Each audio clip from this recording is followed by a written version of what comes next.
It happened at a time when no one expected disaster. Destruction came without warning, and it marked the beginning of the League. A deadly game called the League was suddenly initiated by beings from the universe, and as the League evolved, humanity was destroyed. But everything was fine. People thought they had to succeed in the last round and turn everything around. However, when that very last round arrived, no miracle happened, and as a result, humanity lost. At that time, the territories were divided into zones, and each zone had its own administrator. For example, Seoul was the second zone, and its administrator was a certain G. The administrator expressed his admiration for the people because he didn't think they could go so far, but no one cared anymore about what he said. It was the day when the last hope of humanity died and no one was able to fight anymore. If people had managed to win the last round, they would have had a chance to reverse everything. That was the reward the system offered. However, in the last round, the boys reached their limit and were defeated. The administrator only said that in the end, this is the end of the destroyers, and in the meantime, they should be grateful that the universe paid attention to them. Finally, G also said that he could fulfill one last request, if there was one, as a reward for their efforts. The girl, the last survivor, asked him for a chance. One last chance to change everything and start over. But G, laughing, replied that it was not in his power, because only the gods could fulfill such a wish. As a result, the last 8th round ended in defeat, and the strongest faction of people died. This meant the failure of the League. However, not all is lost, even when it seems that there is no light ahead of the tunnel, but only deep darkness. Suddenly, Jin Jae-hee, formerly known as the Sword Star, was able to reincarnate into the past. Jae-hee couldn't believe what she saw with her own eyes. After dying on the battlefield, she woke up in her one-room apartment. Grabbing the phone, she finally became convinced that she had been transported back 10 years to the day the League appeared. This surprised the girl even more. She already had enough questions, and the most important one was how this happened. Jae-hee was confused, because Ji had said that such a request was not in his power, but at the same time, if she was able to return to the past, then her partner Kang Xian was also alive. Casting aside all doubts that this was a dream, Jae-hee went to look for Xian in order to explain everything to him before the League began. After all, no matter how many strong players you manage to gather, the League is a war of factions, and it is impossible to go so far without the one who was closest to victory, the great monarch of the expanses, Xian. That's why Jae-hee wanted to start the League with him from the very beginning, and then the two of them would finally be able to end it. Meanwhile, Xian was an ordinary young man who worked part-time at a construction site in Anyang City, which was located in Manhwa County, Gyeonggi Province. And the young man was very different from the others, mostly because of his stubbornness, determination, and also kindness. Regardless of the task that lay before him, he continued to work to achieve it, overcoming all the difficulties in his path. Xian is now only 20 years old, and instead of studying, he works hard to provide his loved ones with a comfortable life. Others asked him why he dropped out of school, since with his brains he could easily get into a prestigious university. But Xian only replied that universities don't put food on the table. Meanwhile, he is left completely alone, and he needs to take care of his younger brother named Junho, so that he does not feel second class. Xian was sincere and honest, which made him respected by many, and his hard work was also rewarded with extra pay. The young man was surprised that he had received his salary for the day so early since he still had time, but the boss replied that he had already done his part, and besides, today was his brother's birthday. Afterwards, Xian went to the Onyx shopping mall to buy a present for his younger brother, who had just turned 13. Since he would soon be entering middle school, a sweater would be a good gift, but the price tag was 119,000 won with a 30% discount. This purchase was a kind of luxury for Xian, because 120,000 won was his daily salary. Buying it meant not having to pay for food and electricity for a month. Xian thought about buying the sweater in the same place where he bought the windbreaker. Then it would only cost 30,000 won, but Junho probably wouldn't like that it was from the market. At the same time, Junho called him, asking him to take home some chicken since it was his birthday. Even though it was quite expensive for Xian, he told Junho that he would of course buy any chicken he wanted for his home. In addition, he also decided to buy him a sweater from a well-known brand, because after all, Junho's birthday is only once a year. Xian, meanwhile, wanted to double-check whether he really had 120,000 won, but the saleswoman thrust a bag of clothes into his hands and wished him well. The young man was surprised when he looked at the new clothes, because he had never bought anything like this before for more than 100,000 won. Xian was about to go get some chicken and return home to Junho, But on the way, he noticed something was wrong. Everyone was crowded together, and all because the elevator wasn't working. In addition, the escalator was also under repair, so Cheyenne decided it would be better to take the stairs before it was too late. But suddenly something strange started to happen. The stairs were also blocked, and strange black smoke was coming from them. Cheyenne also suspected that something was wrong, and that the black smoke had nothing to do with a fire, since there was no burning smell. Opening the door slightly, Cheyenne was even more surprised when he saw something truly strange in front of him that didn't look like smoke from a fire. In an instant, the door closed, and Cheyenne felt as if someone had pushed him and slammed the door behind them, and this frightened him even more. In addition, the store was closed due to black smoke, but no one was going to take the people inside out, and the mobile phone connection was also not working. At that moment, the very destruction occurred, and a system window appeared in front of everyone. In it, people were informed that they were currently connected to the second zone, and humanity itself was defined as a species destroying the space ecosystem, according to Resolution 87,493 of the Space Union Assembly. And in accordance with the resolution of the meeting, the population of humanity on Earth must be reduced without fail. This marked the beginning of the League. The system also stated that all humans, except for the necessary population, would be destroyed, and according to the Constitution of the Space Union, this necessarily applies to all living beings, and the destroyers have no right to refuse. And all the destroyers must prove their worth in the League, where only players have the right to participate in it. This caused a stir among people. Everyone was very scared, and no one wanted to believe what was happening. The first impression of the League was almost like Asura. There was chaos all around, endless fires and destruction began, and alien monsters appeared on Earth. In the face of an incomprehensible situation, faced with chaos, people could only flee helplessly. At this time, Cheyenne was speechless from what he saw and could not even move. However, what he was most worried about at that moment was Junho, who was now completely alone at home. Since the elevator was broken, the power was out, and the emergency staircase next to the elevator was also closed. Cheyenne decided to try to go up the broken escalator. However, black smoke also entered there, which left Cheyenne confused and in a hopeless situation. But the young man did not plan to give up, and gathering his confidence into a fist, he decided to find a way to get out of the shopping center at any cost. Meanwhile, monsters, goblins, appeared in the shopping center's parking lot, which was located on the second underground floor. The goblins themselves were not strong, but the people were so frightened and weakened that they did not even think of trying to resist the monsters. As a result, even before the official start of the League, a quarter of humanity was destroyed, since no one dared to fight back against the monsters in order to try to survive. And all because humanity hesitated for a moment in this unprecedented extreme situation. That's why the very first ironclad rule that Cheyenne taught the newcomers to his faction was, if you want to live, move without hesitation. After all, if you don't do this, you will end up dying yourself without ever having tried to fight death. Now it is the turn of the current Cheyenne to follow this rule. In the future, they are not a challenge to him, but now they seem like an unprecedented horror to him. It will take Jae-hee about 2 to 3 hours to climb all these floors and find Cheyenne to finally meet him. At this time, Cheyenne himself was trying to get out of the shopping center in order to survive and return to his younger brother. Having reached the last exit, which was also blocked, Cheyenne almost lost faith that he could get out of this horror. At that moment, the rest of the people were also trying to go down the escalator, and no one understood that even trying to escape from here was useless. Meanwhile, Cheyenne saw someone strange in front of him, a girl who was very different from other people. In an instant, the stranger dispersed the black smoke as if nothing had happened.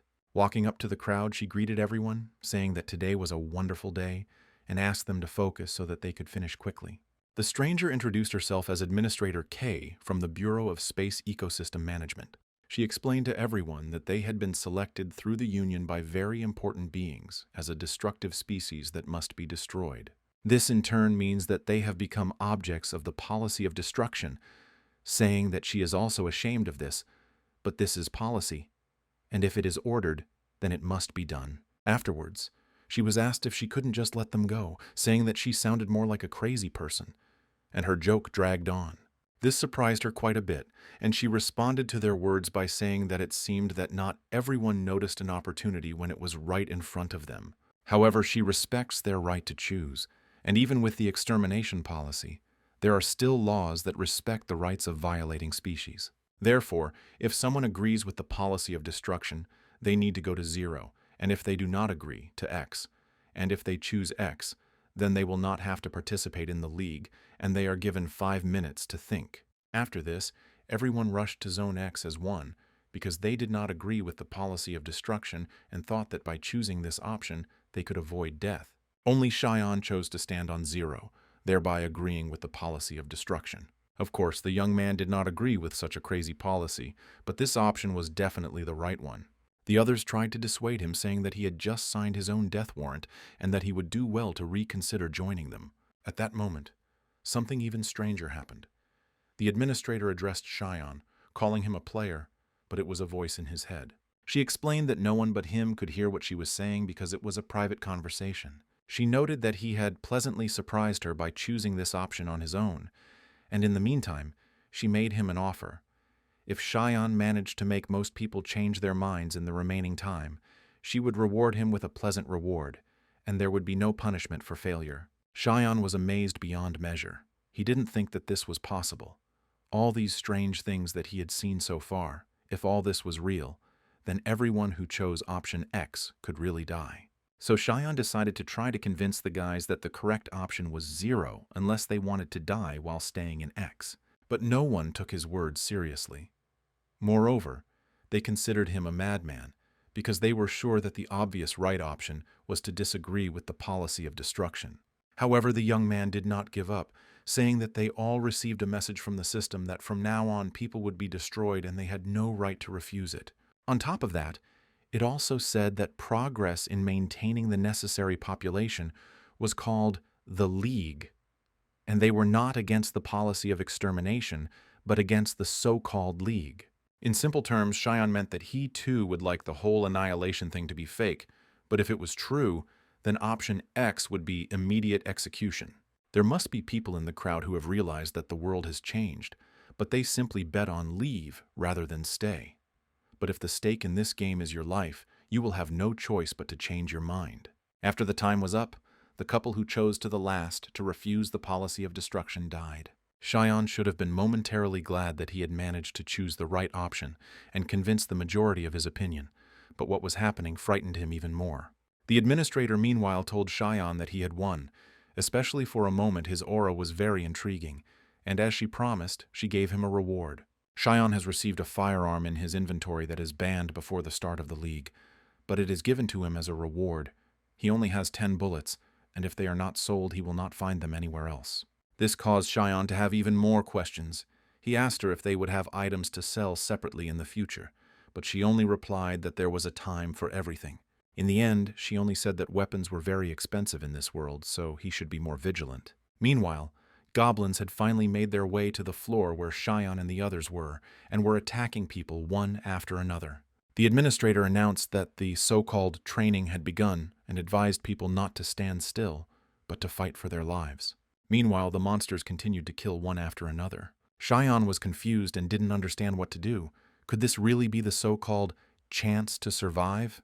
However, the young man did not want to give up and was thinking about how to find a way to survive. At that moment, one of the goblins approached him. In an instant, he attacked him and managed to hit him, and if Cheyenne hadn't dodged at the last moment, he wouldn't have gotten off with a simple cut. Meanwhile, he also noticed something surprising. After the goblin was knocked down, he still couldn't get up. The monster also dropped its dagger. Then Cheyenne realized that he actually had no choice to survive but to fight the new world. At first he was tormented by doubts, and he did not understand how he could take on such a thing, because he had never done anything like this before, and he even thought that perhaps there was another way. Cheyenne didn't understand why others went on trips after their college entrance exams, so why was he going through this, and on Junho's birthday at that? However, he did not want to die and could not leave his younger brother alone in such a world. That's why Cheyenne made the choice to fight to the last and show no mercy to the monsters. After he killed the monster for the first time, he was overcome by a strange feeling, as if he could still feel the goblin's heartbeat in his hands. But no matter how painful and unpleasant it was, Cheyenne couldn't waste time on it, because if he wanted to get out of here, he had to kill monsters. At the same time, everyone tried to survive as best they could, and did everything they could to avoid fighting the monsters. Cheyenne, watching this, was surprised why the goblins were constantly falling. Could it be that their weakness was their legs? As a result, Cheyenne's guess turned out to be true. Despite their agility and strength, Goblins had one weak spot: their legs. Once you knock them down, they won't be able to get up again, and finishing them off isn't that hard. After that, he told everyone to step aside if a goblin was running towards them. It was enough to simply jump away from the direction from which they were running. And after the monsters are on the floor, you need to finish them off with something.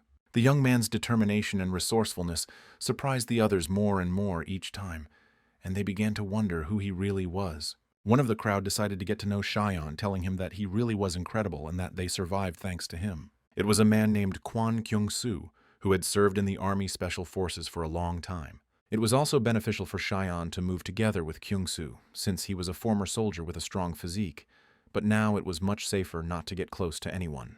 Meanwhile, Cheyenne decided not to say anything special about himself, only saying that he saw the goblins crashing into objects and falling, unable to get up. Then he thought that they would have a chance if they took advantage of it. Kyung-soo then asked him if he had any plans after this, on how they would repel the goblins' attack. Cheyenne noted that since they don't have time to think right now and most of them are in shock, he needs help, even if it's just Kyung-soo. Since they don't know how many more monsters will come to them, it was necessary to build some kind of defense in the form of barricades to at least somehow protect themselves from the monsters. They will knock down the monsters with rods when they try to climb over the obstacle. However, they also had to hurry because the administrator called this training, and if this was the end of the training, she would have already appeared, so there would definitely be more monsters. Kyung-soo was surprised by the boy's intelligence because everything he said was very logical, and although he seemed like an ordinary student, he was remarkable in many ways. Seeing Cheyenne and Kyung-soo building barricades, the others also became inspired and began to help them in any way they could. After some time, the goblins began to make their way towards them and were already on their way, but there was something even more surprising. Behind the monsters there was a strange silhouette in a cap, who dealt with them without much difficulty. At that time, Cheyenne didn't know that this unknown girl would soon become his partner. He was just surprised at how easily she killed monsters without hesitation. His first impression of Jae-hee was very strange. He noted that at the moment it was she who was the monster, not the goblins. Jae-hee told him not to let his guard down, which made the young man even more surprised. Was she really talking to him? She then stabbed the goblin, saying that goblins have excellent regenerative abilities and can recover from minor injuries within minutes. Cheyenne asked if she knew much about these monsters, and Jae-hee replied that she did, since she had encountered them before. Jae-hee also informed them that from the second basement to the 7th floor, most of them were littered with corpses. This surprised Cheyenne even more, since the fact that there were almost no survivors on the lower floors meant that she had fought her way through the monsters to the 7th floor alone. Cheyenne decided to keep her at a distance for now, but after Jae-hee mentioned his brother, his reaction immediately changed.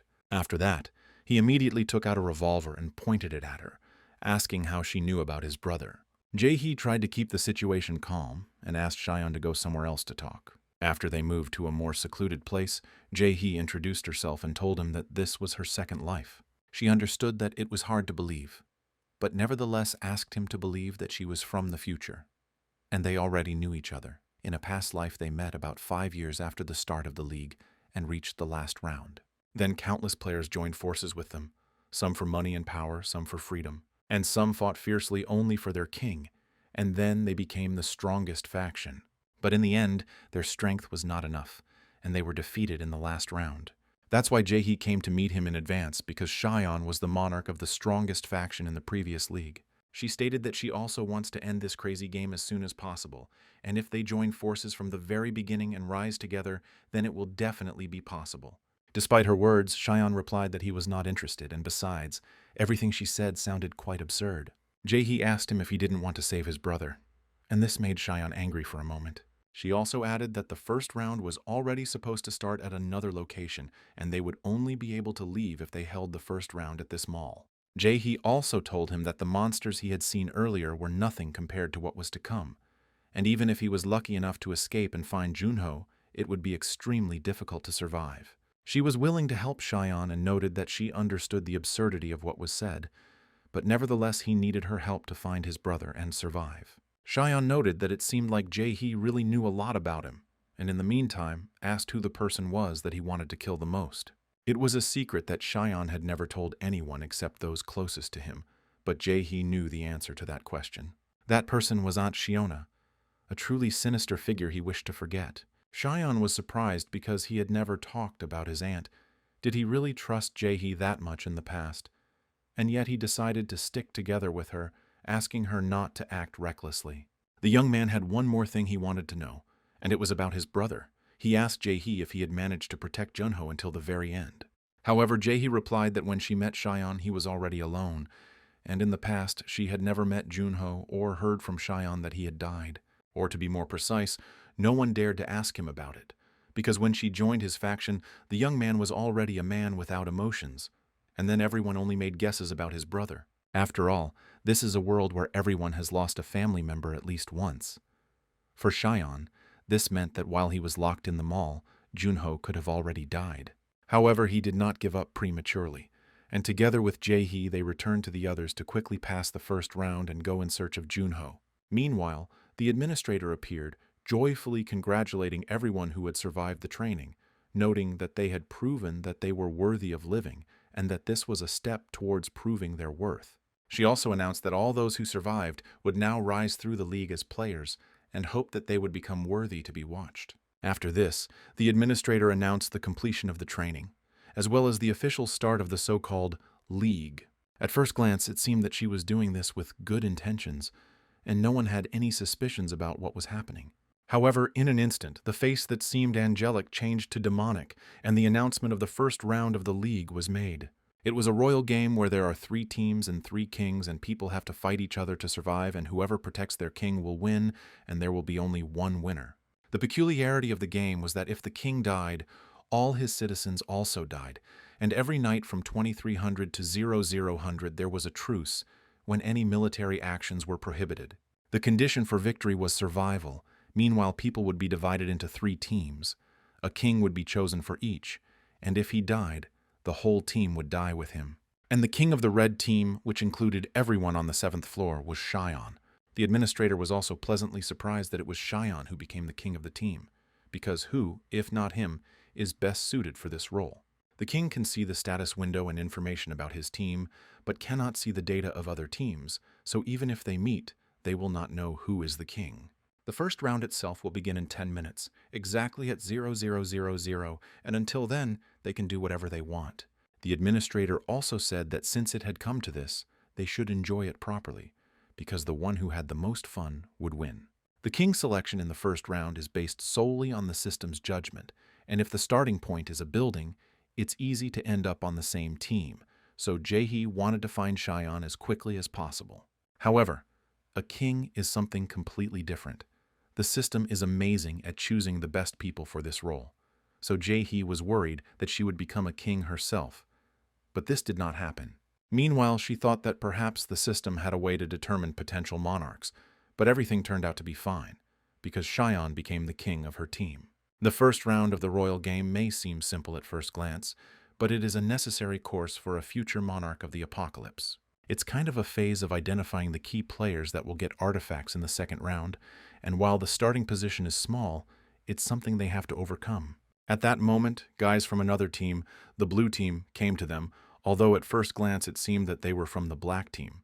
At first they seemed quite friendly, as they immediately offered to help by bringing food. One of the strangers introduced himself as Kim Dong-gil, saying that he was from the 11th floor and was also the manager of the branch of this shopping mall. Dong-gil noticed that there were barricades on the 7th floor, which meant that there was someone smart on the red team too. However, the 7th floor only had clothes and household goods, while the 11th floor had a food court, so the blue team had no problem with food and weapons, and Dong-gil's first priority was to find the king. Cheyenne, approaching him, menacingly asked Dong-gil why they actually came here. Dong-gil replied that they came to share food, although in his head he was already running through the scenario of killing Cheyenne. Cheyenne asked him why, since everyone had heard the explanation for the first round. Dong-gil tried to gain their trust, saying that it was foolish to trust the words of these crazy terrorists in times when cooperation was the best option, and in the meantime asked to call their king to reach a compromise. The young man understood that Dong-gil only wanted to find out who the king was so he could kill him as soon as midnight struck. Cheyenne took out a revolver and pointed it at Dong-gil, saying that if they wanted to cooperate, then next time they should come with their king, or better yet, not come at all. Dong-gil was very scared when he saw the revolver, and then the rest of the blue team rushed at Cheyenne. But at that moment, Jae-hee intervened and instantly knocked the weapons out of the enemy's hands.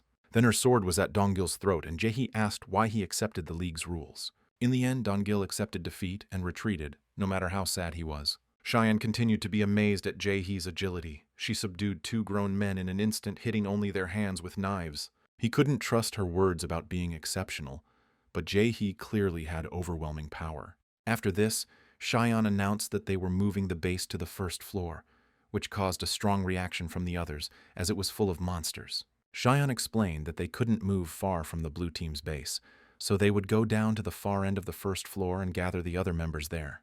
The blue team is probably well prepared because if Dong-gil is the manager and has security guards with him, then they have a big advantage. So Cheyenne decided to increase the distance between the teams and prepare for battle, even though it wasn't enough. Understanding this, he asked Jae-hee to go on reconnaissance to the blue team and gather as much information about them as possible. Back at base, the guards said they couldn't accept defeat and suggested attacking, but Dong-gil said it was now up to him to decide. Jae-hee managed to find out that the real king of the blue team was hidden, and Dong-gil was pushed forward, which made the task more difficult. Cheyenne also told her that if she found the real king, she would have to kill him immediately. Jae-hee promised to help, but added that this did not mean that she would do everything for him, but orders must be followed. Meanwhile, the guys from the red team managed to get some food from the goblin's flesh. It tasted disgusting, but there was no other choice. It was better to eat something than to die of hunger. It was the 2nd day of the 1st round, and there were 39 people on the red team. After the blue team left, the red team immediately went down to the 1st floor. And the first thing they saw, there was a mountain of torn human bodies that had to be removed. Moreover, the cuts were too clean and did not look like blows from monsters. Apparently, it was the black smoke that prevented people from escaping from the 7th floor, and those who tried to escape were simply torn apart. Whether it was the League or the royal game, Cheyenne wasn't sure if everyone could accept it. However, there were no survivors on the floor, and those who saw the bodies agreed to remove them without hesitation. The team also managed to get water, which they collected from the bathtub, and a little more food, dried goblin meat, the preparation of which Cheyenne entrusted to Kyungsoo. Cheyenne and the others were busy with the barricades, asking those who were tired to rest, although he himself also needed rest. However, he did not want to slow down and was keen to improve his level of training as quickly as possible. At the same time, he was thinking about how to get weapons, because soon they might encounter people worse than monsters. The blue team had kitchen knives, but they only had goblin daggers, which broke quickly. At this time, Lee Ju-yeon seemed to have created something new, with her brother Lee Sebum by her side. The 2 of them Jae-hee had mentioned earlier. Ju-yeon managed to create the Goblin Spear, a powered weapon that replaces the dagger, and a status window appeared that was visible only to Cheyenne. Since the older members of the team are more comfortable using spears, Cheyenne asked Ju-yeon to make a few more. Sebum also joined in, which made Ju-yeon happy, saying that the 3 of them could do it in 2 to 3 hours.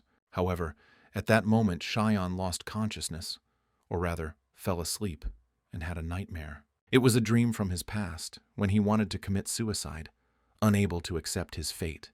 But then Junho saw it and, crying, asked why he was doing all this. Cheyenne then realized that even though he didn't have support from his parents, he still had a younger brother to take care of. Waking up in a cold sweat, he saw Ju-yeon and Sebum next to him. Sebum said they tried to wake him up, but he was sleeping so soundly that nothing worked. Meanwhile, the rest of the guys continued to work, somehow keeping themselves busy. Cheyenne asked why he was doing something unnecessary, and Sebum replied that although it was rude, it was still useful in some way, especially considering the team's composition. Sebum also said that Cheyenne slept all day, and the boy felt uneasy. After all, during this time they could have been attacked, and the location of the black team was still unknown. Ju-yeon tried to cheer him up by telling him that he needed to relax a little since stress was of little use. And at that moment the administrator suddenly appeared, frightening most of the team with her appearance. Meanwhile, she also noted that all this looks pathetic and unbearably boring, and therefore, to speed up the process, they start the special game. From this moment on, for the next 4 hours, any of the 3 teams that fails this special game will face severe punishment. This is how the special game Capture the Flag began, and to complete it, you had to capture your team's flag. The blue team's flag was on the 3rd floor, and the team itself had about 89 people. The black team's flag was on the 6th floor, but nothing was known about it. The red team's flag was on the 9th floor, and they had only 4 hours to capture the flag. Of course, many people did not like this sudden change and did not want to participate in it. This is how a man from the crowd expressed his indignation, but the administrator instantly killed him with just a snap of her finger. She stated that from the start, the royal game was designed to destroy other teams, so they couldn't just stall for time and stay safe. This incident caused fear among those around. No one could believe that everything was happening for real. Cheyenne, on the other hand, tried to remain calm and fighting spirit, telling the boys that they were heading for the flag because they needed to focus on the game, just like they had when they were among the monsters. Of course, many would prefer to stay in a quiet place, but Cheyenne explained to them that there was no safe route, and besides, Jae-hee was not with them now, and there was no point in hoping that someone would protect them instead of them. Meanwhile, Cheyenne's plan was not to immediately capture the enemy team's flag. At the same time, Kyung-soo and some of the guys were busy getting food on the 7th floor so that they would have at least some food. Out of the corner of his eye, Kyung-soo also noticed armed guards from the blue team who were currently hunting for the red team members. Once they realized that the red team members were not on any of the floors, they headed to the 1st floor to strike first. Meanwhile, Kyung-soo told the guys to quickly go down the emergency stairs, taking as much dried meat as possible, and he would try to drag the rest himself. Meanwhile, the blue team had already gone down to the 3rd floor, where their flag was located, but not everything was so simple. The flag was guarded by a monster, and in order to take it away, it had to be defeated first.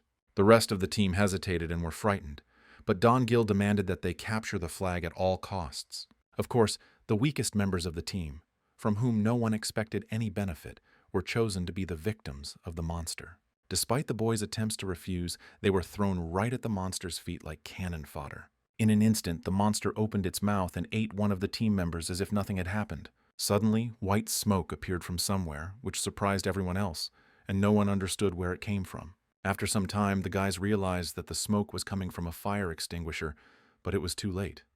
Someone had attacked from it stealthily. Don Gil tried to take control of the situation and ordered the team not to lose heart, but to attack in response. However, it was already too late. Attacks were coming from different sides, and no one could keep track of them. However, they were able to understand that they were not being attacked for the flag, but it was too late. The red team's fire extinguisher unit had already done its part of the job. In addition, a unit of throwers was created, who attacked enemies with goblin spears. Meanwhile, Cheyenne formed a 3rd unit of crossbowmen who attacked from afar using wooden crossbows. He came up with a similar plan half an hour before the attack began. Since the blue and red teams were closer to the opponent's flags, Cheyenne reasoned that if they went up or the blue team went down, a clash would be inevitable, and that was the point of this game. That's why he decided to postpone capturing the flag, because first he needed to group up. Only one team would survive in this shopping center. He then instructed 3 of the boys to gather fire extinguishers to create a smoke screen near the blue team's flag. The rest were assigned to a combat group, whose task was to destroy the enemy using weapons they had made themselves. With everything around him covered in smoke, Cheyenne decided to take advantage of the moment to drastically reduce the enemy team's numbers. However, he did not want to go straight ahead. The young man wanted to suddenly stab one of the enemies with a knife so that, against the backdrop of anxiety, they would completely lose their minds. Meanwhile, one of the blue team members finally managed to reach his flag. But before he could capture it, he was suddenly attacked by Cheyenne, which he did not expect at all. Meanwhile, Kyung-soo and a couple of the guys went up to the 9th floor, where the red team's flag was located. Their mission was to investigate the situation on the flag floor, but once they got there, they saw the flag monster being brutally beaten by members of the blue team. This really surprised them. They seemed not to be afraid of the monster at all, as if he were a punching bag for them. At the same time, Jae-hee remained in the shadows, thinking about a plan to suddenly appear. On the 3rd floor, meanwhile, the smoke began to clear, and as soon as it became a little clearer, Don Gil saw many corpses of his team. There were 53 of them left. Don Gil was amazed that there was not a single member of the red team among them, wondering if they had killed each other in the smoke. However, what surprised him most was that the red team never took their flag with them. Don Gil realized that their original goal was not to capture the flag, but to kill as many team members as possible, which enraged him. After that, he took the blue team's flag and ordered everyone to immediately go to the 9th floor. Following this, a status window appeared stating that the blue team had captured their flag, and Kim Jong-pal, an elite fighter of that team, also saw it. Meanwhile, Jae-hee came with Jong-pal and his company, holding a canister of gasoline in her hand. The guys were surprised when they saw her, but they didn't pay any attention to it. But as soon as Jae-hee threw an open canister with a lighter at them, the the situation changed radically. After this, Jae-hee began to mercilessly deal with her enemies, killing them one after another. She didn't care who was in front of her. She saw them only as enemies who needed to be killed. Watching this, Jongpal couldn't believe his eyes because, in appearance, Jae-hee seemed fragile, but in fact, she instantly dealt with several elite fighters at once. As a result, Jongpal was so stunned and off guard that he didn't notice how Jae-hee had already approached him. After this, a status window appeared stating that the red team had taken their flag, and Don-gil ordered everyone to immediately go up to the 9th floor. As soon as they reached the 9th floor, they saw not only a fire but also a crowd of corpses of their comrades. At the same time, a status window appeared stating that the black team had also taken their flag, and Don-gil's anger grew even stronger.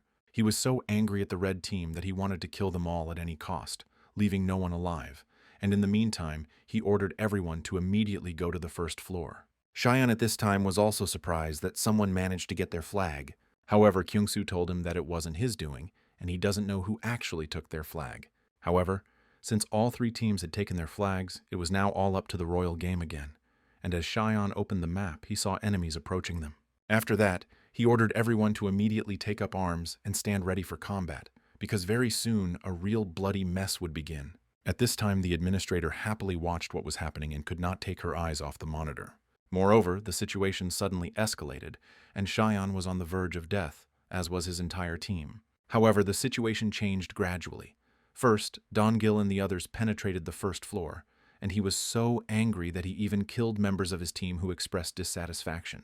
Anger took hold of him so much that he turned into a real bloodthirsty monster, forgetting about everything human. Don-gil didn't listen to anyone, even though the blue team had already suffered losses. Meanwhile, he continued to manipulate the others, saying that the red team was to blame for all the troubles, and if they defeated them today and killed the king, their lives would change for the better. This somehow lit a spark in the hearts of the others, and they blindly believed Don-gil that they could get out of here alive if they followed him. After that, they all ran as one to attack the red team, but they had defended themselves with barricades in advance. In addition, when the blue team tried to break through the barricades, the red team did not allow them to do so, instantly attacking. The red team's cohesion was many times higher than the blue team's. They trusted each other and fought not only for their own lives, but also for the lives of others. However, Don-gil continued to order them not to stop, claiming that even if they were hit with spears, it would not kill them. It was important for the red team to preserve their barricade fortress, because if the enemy destroyed it, they would undoubtedly win. Cheyenne tried his best to maintain the advantage, but in an instant, his guard dropped and he didn't notice how one of the enemies grabbed his leg. Following this, he took out a knife and was ready to kill Cheyenne. The young man tried to convince him that he was not the king, but the enemy did not care. The situation was critical. No one could help Cheyenne because there were too many enemies. As a result, the red team's fortress fell, which meant an immediate victory for the blue team. However, no one from the red team thought of getting discouraged, much less giving up, because everyone wanted to survive. Don-gil was trying to find the guy with the gun at this time, considering him to be some kind of key. After that, a shot rang out, and Cheyenne appeared behind the falling body holding a revolver in his hand with a knife stuck in his leg. However, Cheyenne had to be more reasonable because out of 10 bullets in the revolver, there were 8 left. At that moment, Don-gil realized that Cheyenne was the king of the red team and ordered an immediate attack on him. Cheyenne denied that he was the king, saying that it was someone else, but Don-gil could not be convinced. After that, all of the blue team's forces were thrown at Cheyenne and those who were trying to protect him. Cheyenne became excited and forgot about the limited amount of bullets, firing the revolver over and over again. As a result, there were only half of the bullets left, and in addition, another enemy was approaching Cheyenne, but he couldn't aim properly because he was too exhausted. The young man tried to drag out time as long as possible, but it was difficult, especially since the situation was extremely difficult for his team. Cheyenne wanted to kill Don-gil with one shot, but as he was aiming, he was attacked from behind and knocked down. He managed to throw the enemy off himself with difficulty, but he took out a knife and was about to pierce Cheyenne. But at that moment, Kyung-soo appeared and killed the enemy from the blue team, because he was also angry at what was happening and did not understand why innocent people should kill each other. The rest of the blue team, thinking that the red team's king had fallen, considered it their victory, but it was not so. Even though Cheyenne had no strength left, he remained conscious. Cheyenne tried to reach for the revolver to try and kill Don-gil, but someone else got to him first. However, that person turned out to be Ju-yeon, who at that moment was asking Xian to immediately get up and not give up. But Xian didn't even have the strength to hold the weapon.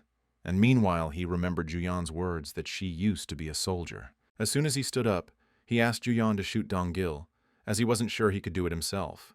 Juyan wasn't sure she could do it either, but she couldn't help but try. Meanwhile, Xian was attacked from behind again, and an attempt was made to grab him. The young man managed to knock the enemy to the ground. Juyan already wanted to rush to his aid, but he told her to focus on Dong-gil. The enemy strangled Xian, blaming him for all the troubles that had happened to them, saying that only by killing him could they survive. At that moment, a shot rang out, followed by another, and in the end there were only 3 cartridges left. Hearing the first shot, Dong-gil realized that she was aiming at him and tried to hide behind the bodies of his teammates. However, it was already too late, because Juyan was a soldier not only in words. Her first shot hit one of the blue team members, and her second shot hit Dong-gil right on target. However, he was still conscious and ordered the others to forget about him and instead catch Xian and kill him. Only then could they end this hell. But in reality, it was all over for the blue team, because at that moment, Jae-hee arrived at their side and, holding a sword to Dong-gil's throat, asked where their real king was. After that, the most difficult stage of the special game finally ended, and when Xian lost consciousness, Jae-hee carried him to a safe place. Xian woke up on the 11th floor in the cinema, where the blue team's headquarters used to be located. The first thing Xian did was immediately ask what happened to the blue team, but Juyan replied that he needed to calm down and rest a bit first. She told him that Jae-hee had turned the first floor upside down, all in order to find the real king of the blue team. Jae-hee single-handedly dealt with the entire team, including Dong-gil, but nothing happened, and she went to look for the real king. There was no king on the first floor, so the guys went up to the 11th floor to carry Xian to safety, and then a status window appeared saying that the king of the blue team was dead. As it turned out, it was hidden behind a locked door deep in the cinema, but the guys managed to find the key, and there they discovered the corpse of the king, who apparently died of starvation. So now the main task was to find the black team and finally finish the first round. The main problem was that nothing was known about the black team, neither their location nor the number of members. This meant that the king of the black team, as well as its members, could be anyone from the red team. At first, Xian began to suspect Jae-hee and Kyung-soo. Meanwhile, Jae-hee and Kyung-soo went to scout out the area to make sure all the enemies were dead. Kyung-soo asked her if it was really necessary to check everything so thoroughly, to which Jae-hee replied that perhaps one of them belonged to the black team. Kyung-soo tensed up a little after her words, but said that it was at least worth showing a little humanity.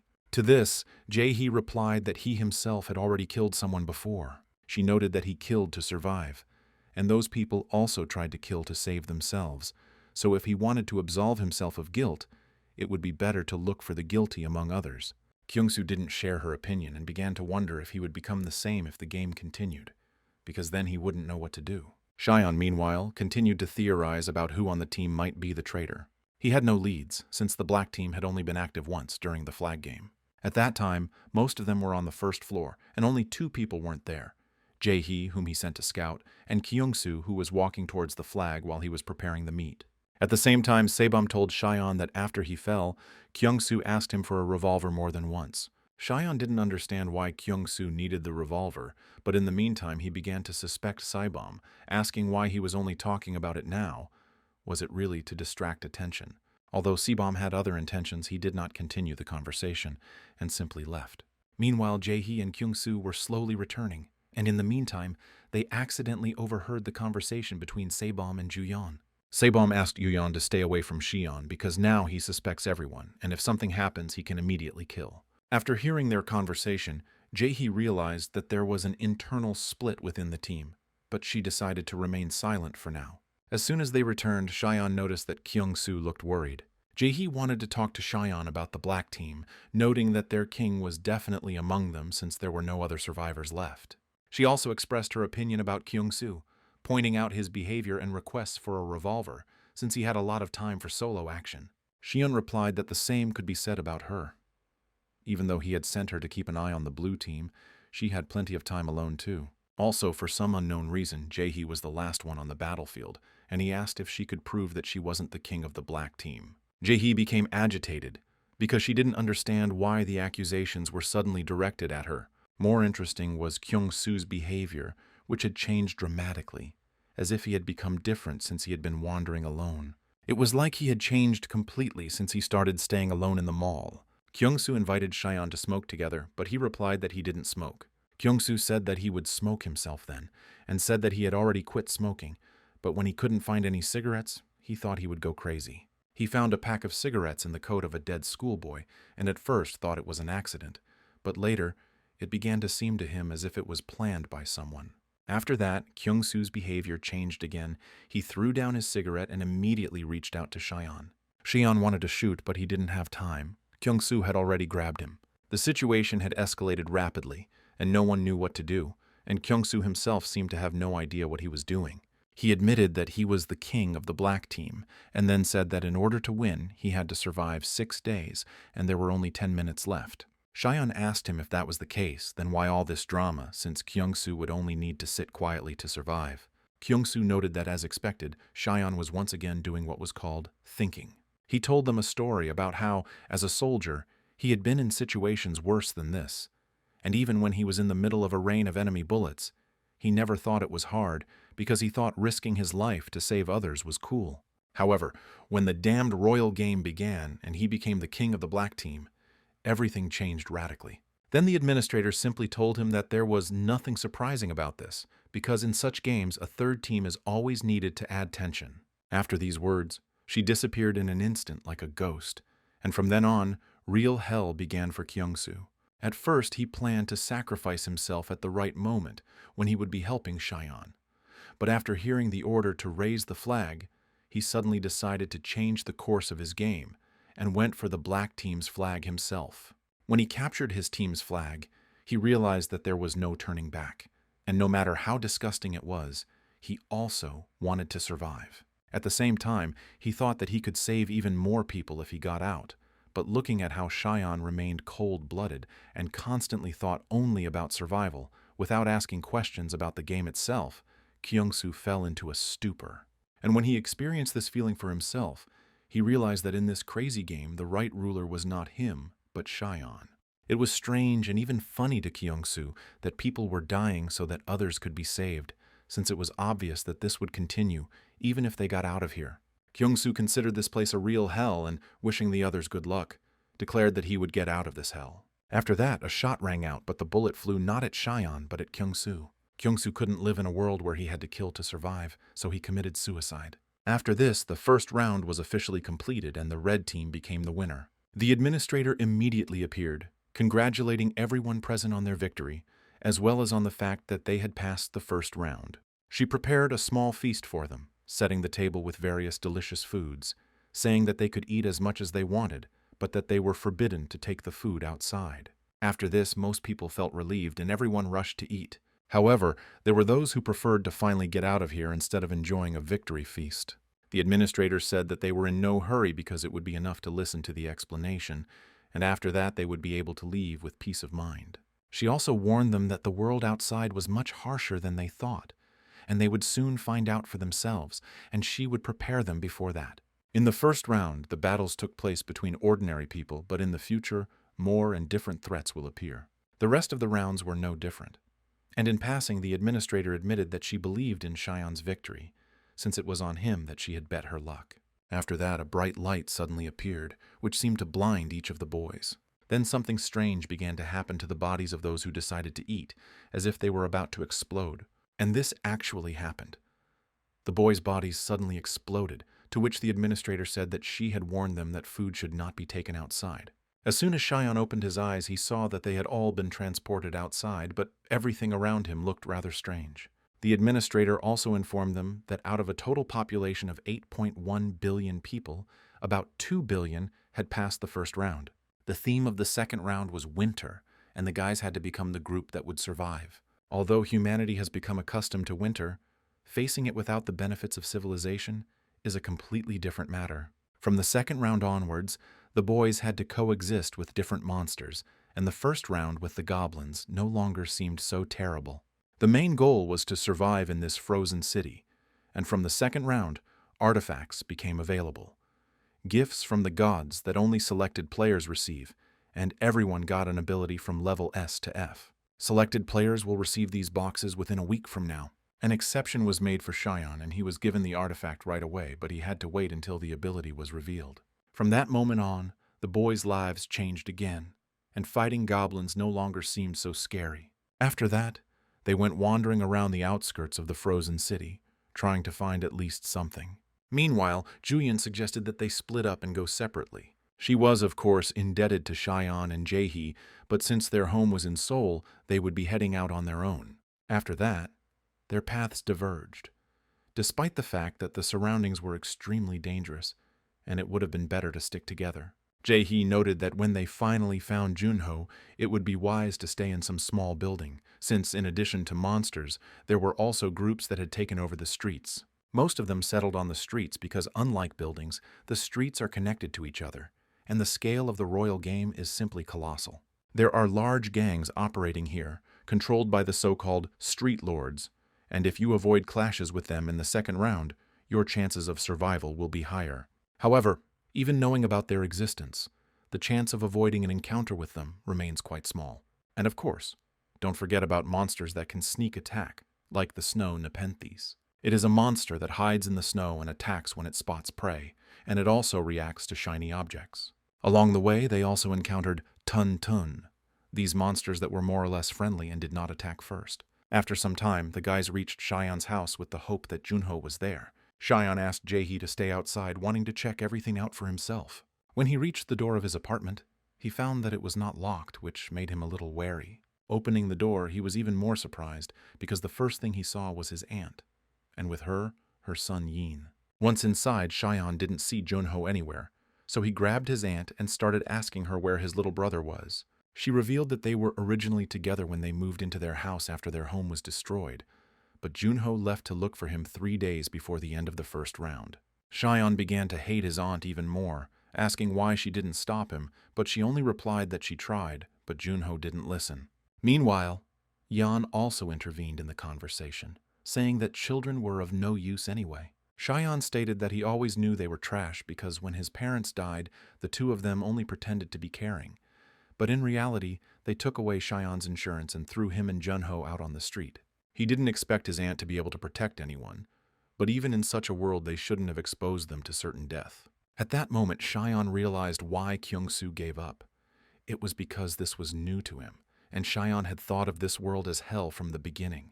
So Xion decided that if only the evil ones survived in this world, then he would choose the option to survive. From that day on, Xion knew that he had to stay alive in this evil world, even if he had to become a devil.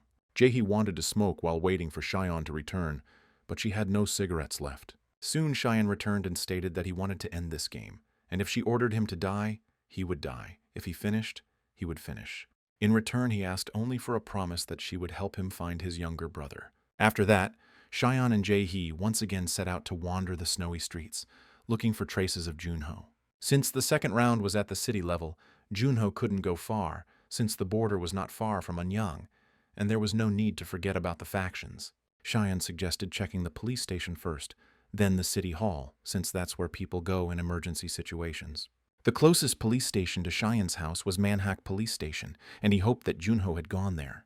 Along the way, the boys came across monsters, and the closer they got to the site, the more of them there were. Coming even closer, they noticed that someone had cleared the snow in the alleys, which meant that someone was there. As soon as Xion and Jae-hee walked a little further, they were immediately stopped by a group of people. Among them was Lee Jong-jun, a sergeant at Manhwa Police Station, who demanded that they drop their weapons and come with him. Entering inside, Chonjun explained that the situation was critical and that there was a catastrophic shortage of space in the station, in addition to serious problems with water and food.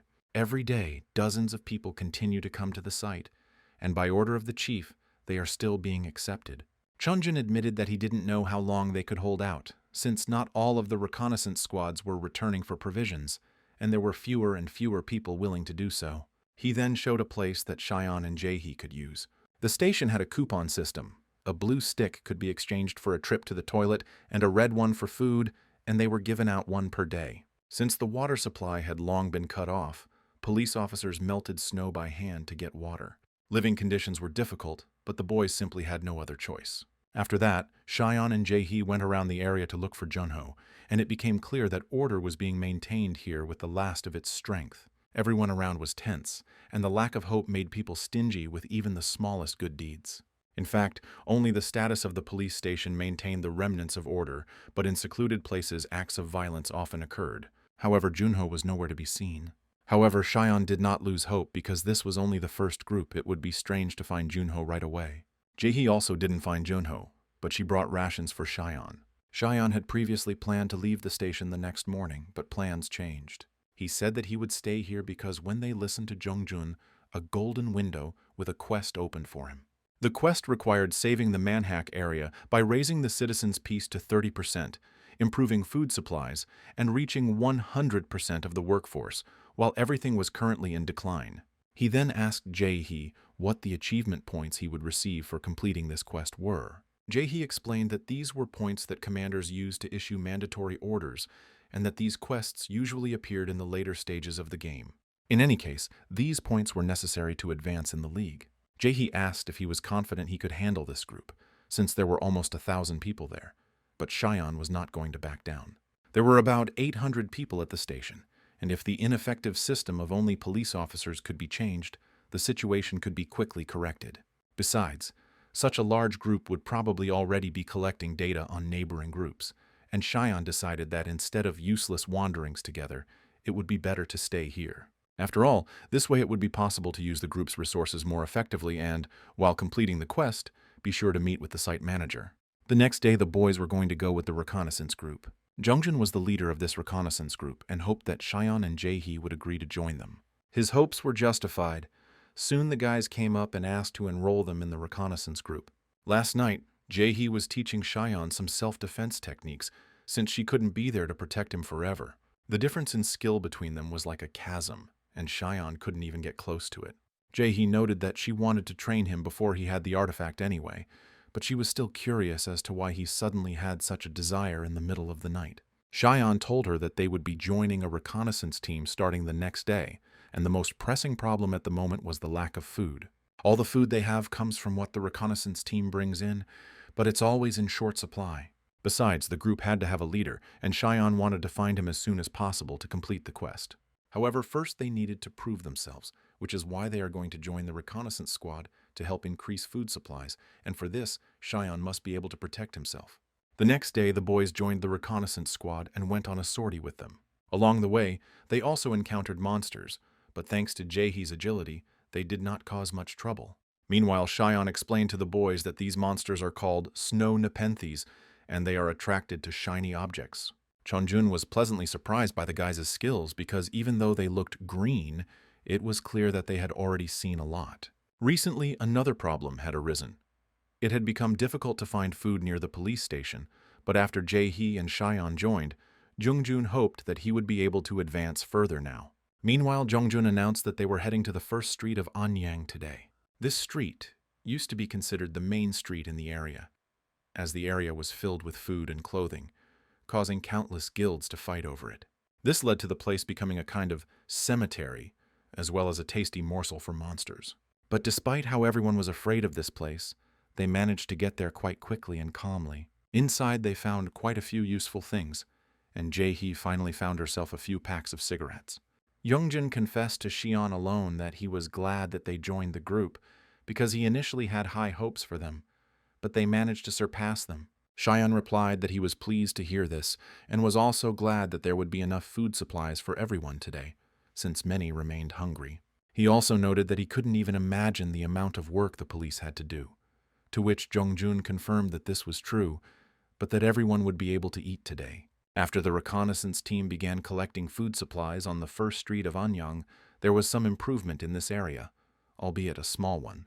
Although it was ordinary food, it was enough to rekindle a spark of hope in the hearts of the people. People finally remembered what it meant to smile, and most stopped treating everyone with hostility. Everyone around began to smile a little and also to communicate with others, realizing that they were not alone in this evil world. Shion and Jaehee became an example for others, and after that, more and more people from the precinct began to voluntarily join the reconnaissance teams. Jongjun noted that since so many people had joined today, they still had time to visit one place. There was another food room on the 4th floor of one of the buildings, and it would be a good idea to check it out. When the guys got to the 4th floor, they saw several corpses, and this scared them a little. Most likely the first round also took place here, and these were the bodies of those killed in it. However, this was not entirely true. The bodies were clearly not killed by another person. It looked more like the work of a monster.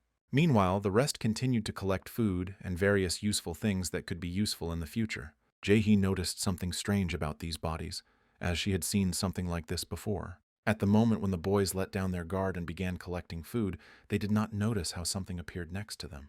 In an instant, the monster suddenly appeared and attacked one of the members of the reconnaissance group.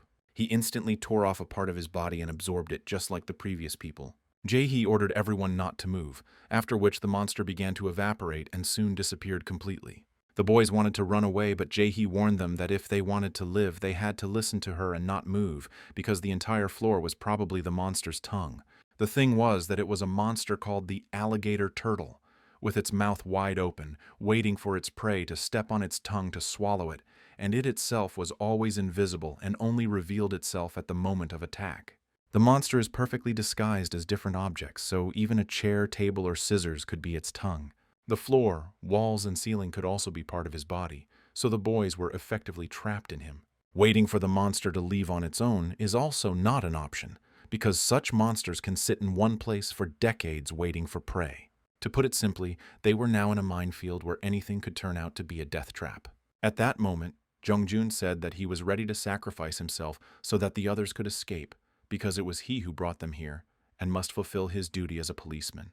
Cheyenne immediately stated that he was against such a decision, because when they entered, he saw several bodies, which meant that the monster was probably not alone, and using people as bait was a bad idea.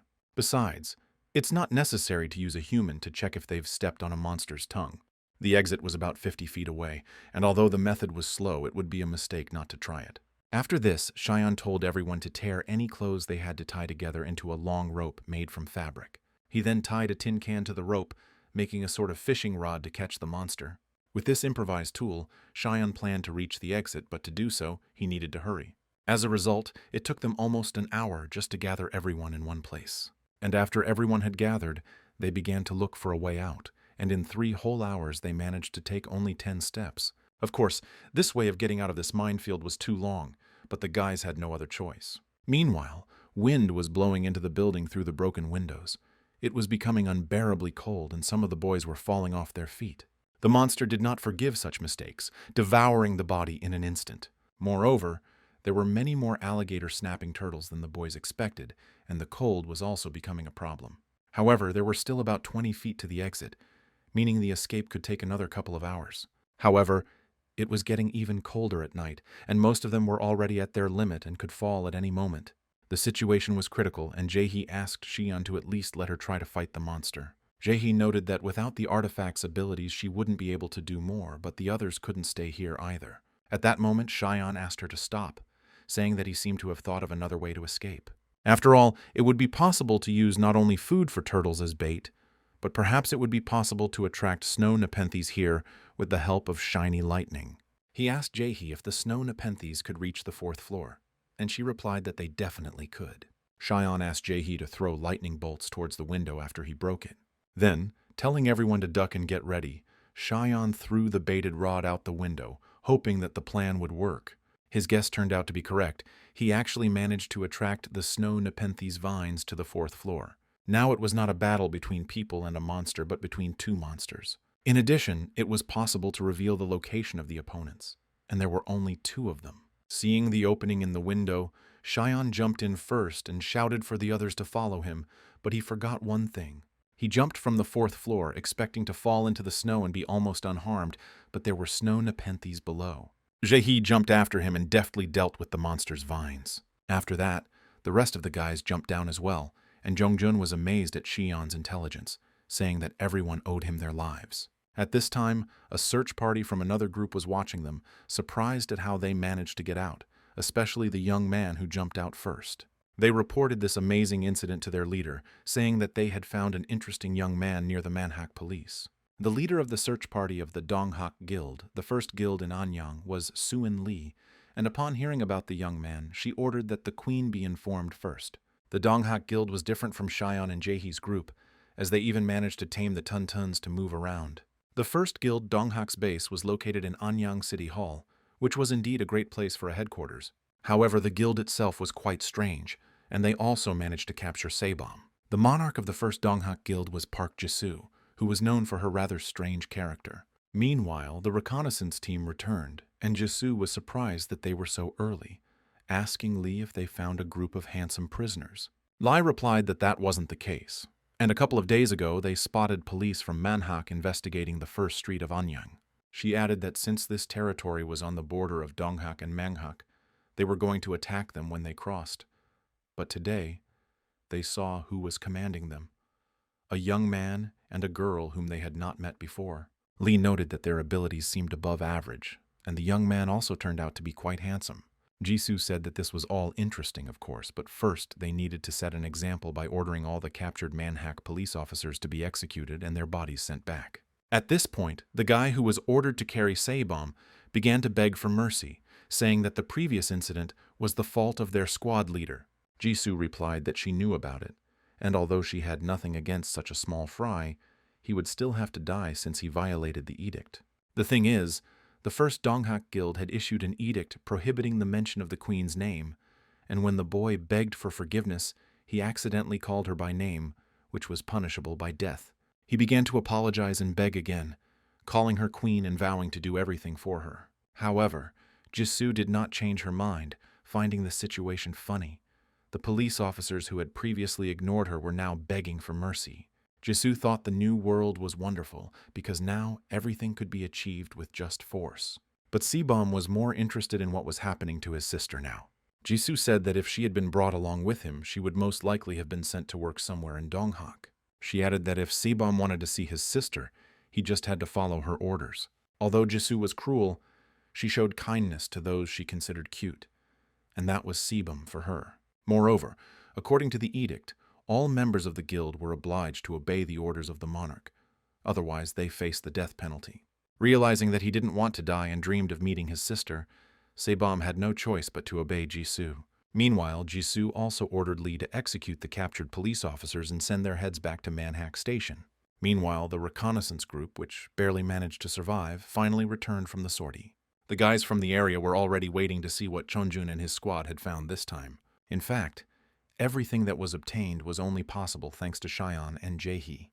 And as a sign of gratitude, Jongjun decided to introduce them to the police chief. Cheyenne was pleasantly surprised, as he didn't expect to meet the police chief so early. Meanwhile, Youngjun took him to the boss's office, and Cheyenne was looking forward to talking to him and continuing the quest. The police chief was Park Jianwoo, and at that time he was saying that while they didn't know about the existence of other guilds, if they met them and were able to contact their headquarters, there shouldn't be any problems. Gil Inho, who is a congressman from Anyang, was also with him, and together they discussed their group's next steps. And Inho noted that if they forced citizens to work, they might get injured, and who was willing to take responsibility for it. Inho stated that restricting their activities is the best policy. Besides, even if people complain, it is all temporary. Time passes and they calm down again. Therefore, Inho proposed to Geonwoo to issue an edict that would authorize the monarch of the Manhak Guild to issue decrees for his guild. At that moment, Jongjun knocked on their door with a report about the reconnaissance team's success. However, Jianwoo and Inho continued to talk about their own, and Jianwoo was against issuing such an edict. Inho noted that they had plenty of problems within the guild, but without using the edict to force the citizens to work, all sorts of issues would be harder to resolve. When Geonwoo saw that Jungjun had brought someone else with him, he became worried and asked him who the young man next to him was. Jongjun replied that he was looking for citizens who could help carry out police duties according to his orders, and here was one of them. He introduced Shion and said that the young man was part of their reconnaissance team and had been of great help in their recent sortie. It wasn't until Shion saw who was in charge of the Manhaka Guild for the first time that he realized why its citizens were suffering.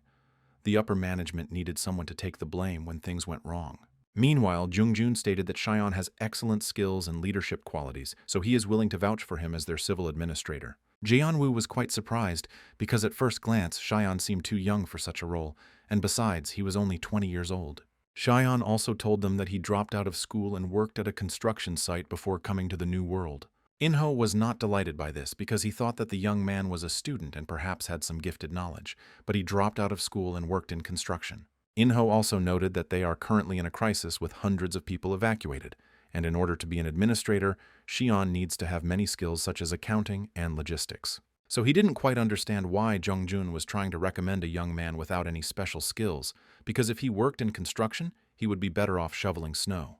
However, Inho became curious to know from Xian what he would do if they agreed to this adventure and put him in a position of power. Xian began to think about how best to answer and what he could do right now if he promised it. However, instead of answering Inho's question, he said that he himself would like to ask them something.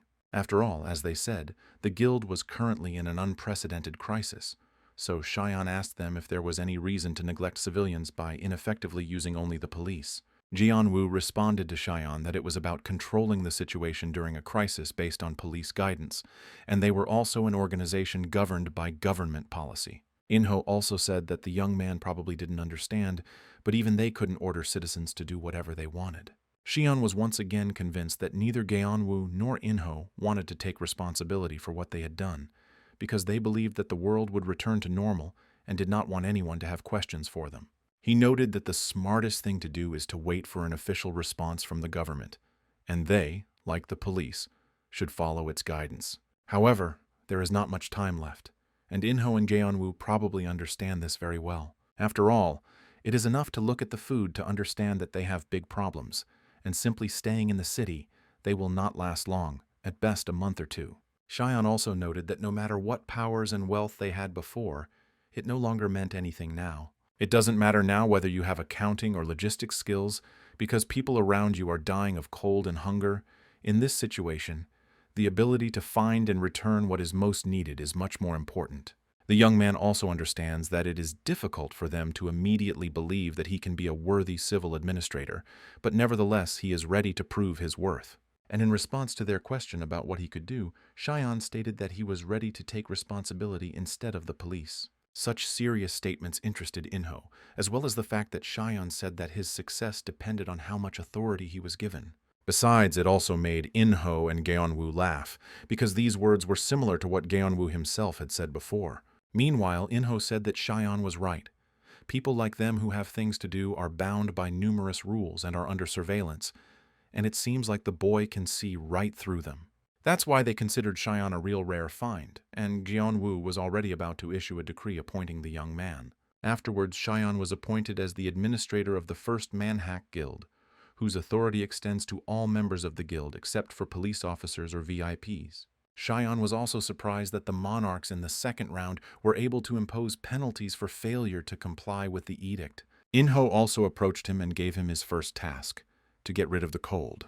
The young man realized that Inho seemed to be a very complex person, unlike Geonwoo, but he was not an obstacle for him. After that, Xian met with Jae-hee, and the time had come when he could finally open his artifact.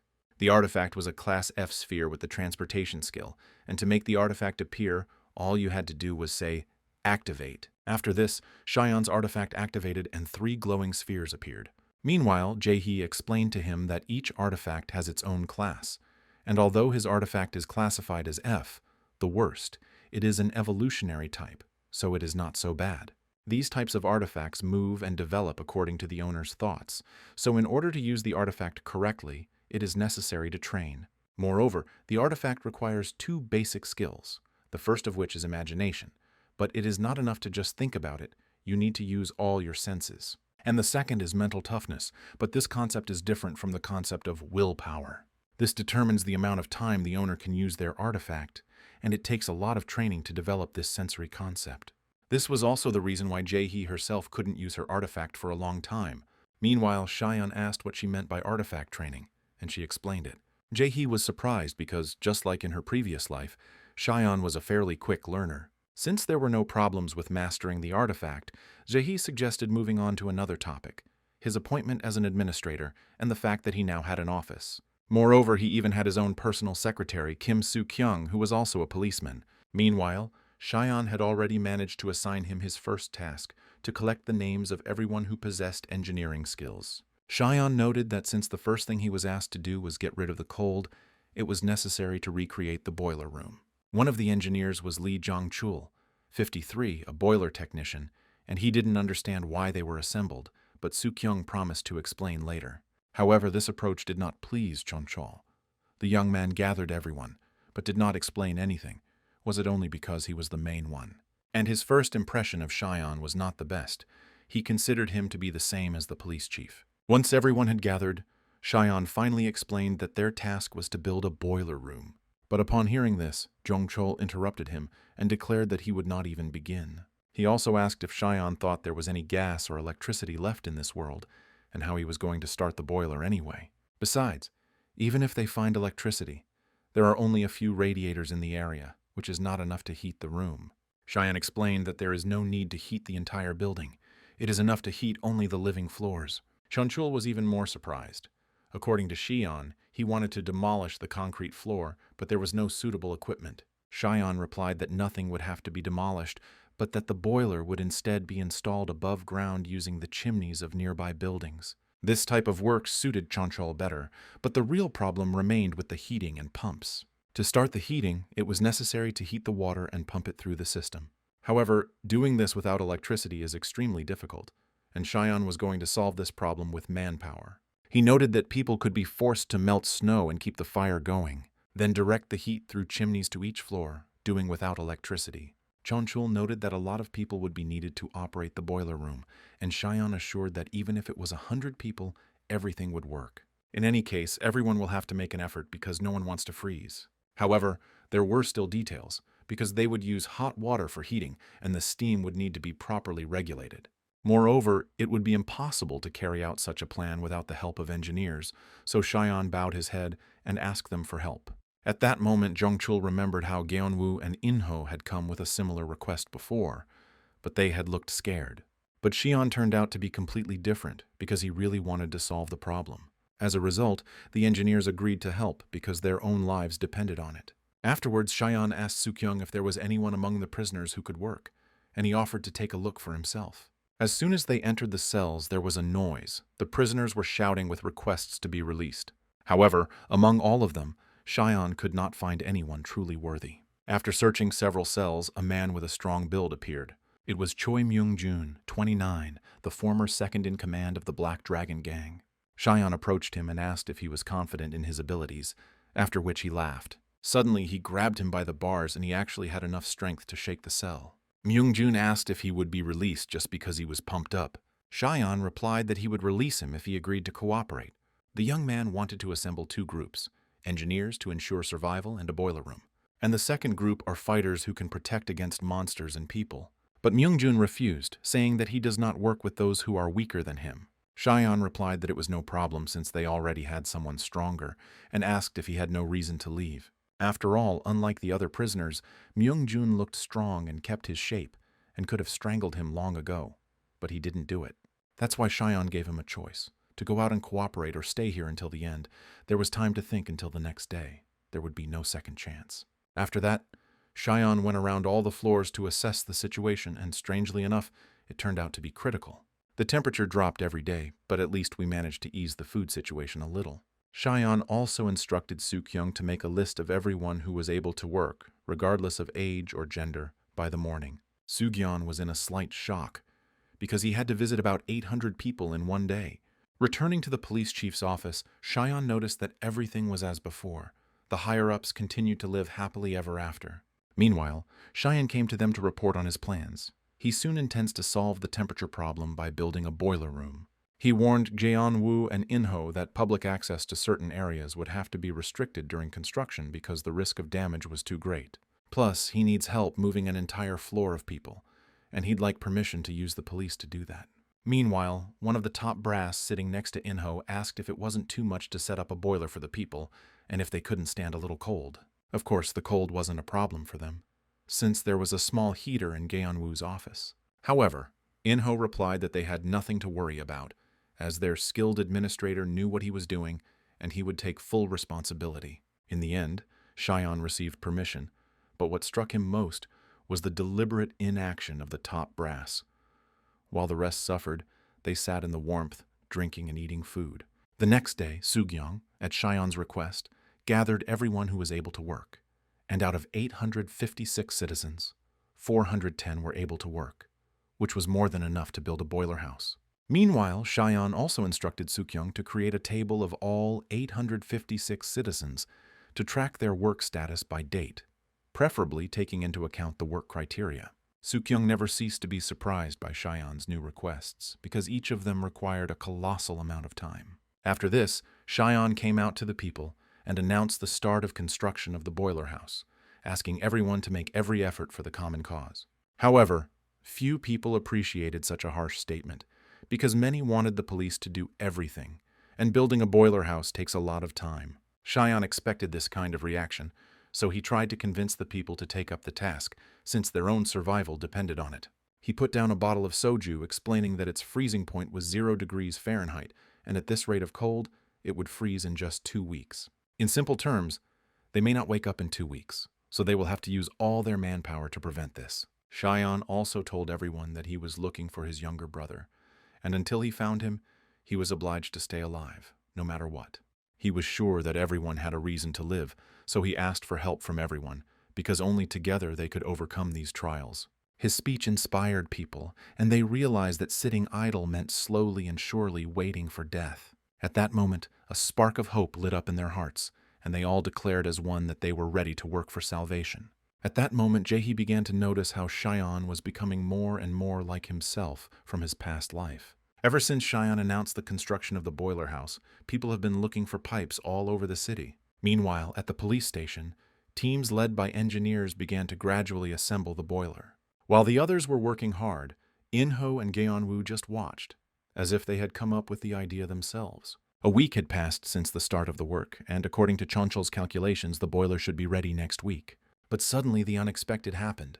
The conditions for the second round became more stringent, and the cold level increased to the second.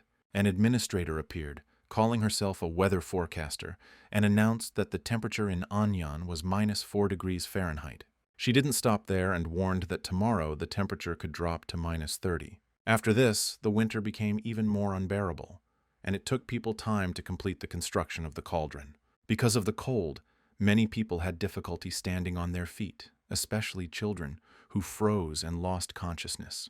Moreover, due to the sharp cold snap, 37 people had already died, and another 272 were in serious condition, mostly children and the elderly. Cheyenne noted that they did everything they could to keep them from working, but they had no other choice. Since they can't handle heavy work, they can at least boil water for others.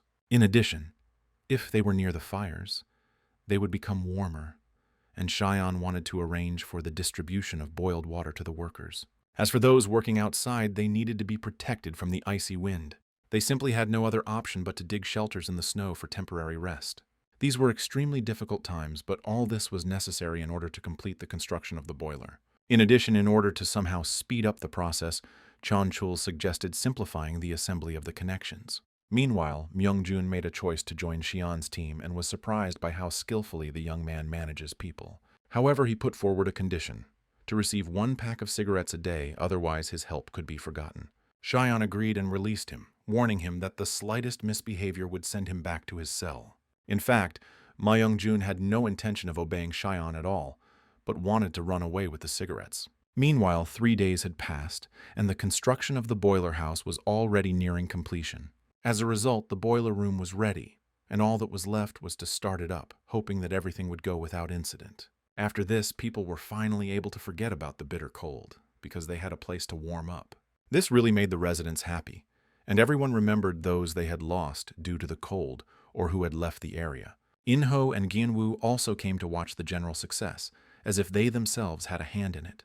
But the main hero in the eyes of the people was, of course, Xi'an, who came up with this idea and awakened hope in their hearts. At that moment, Myungjun was wondering if he had finally found a decent job, since all he had done for the past 3 days was help build the boiler. Xi'an wanted to move on with the quest, because civilian comfort and labor efficiency would grow on their own once the boiler was launched.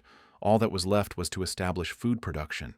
After all, sooner or later the food supplies they have will run out, and to avoid this, they need to expand into the trading areas.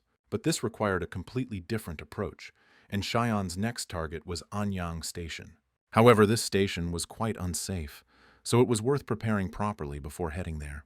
Meanwhile, In-ho was overjoyed at Xi'an's success, because deep down he believed that the young man would not be able to achieve any results. In addition, labor efficiency increased by as much as 70% in just a couple of days. And Jianwu and Inho continued their inactivity, enjoying their position in society, while Xian continued to act and was preparing to make a sortie to Anyang Station. As it became increasingly difficult to find food around the area, this became a necessary measure to move on. However, the old method of sending out a reconnaissance group also had its limitations, because there was not enough food even for tomorrow. So Xian's plan was to raise monsters as livestock. Meanwhile, he instructed Sugayan to question the newly arrived people, and they reported that they had seen a huge Iceman.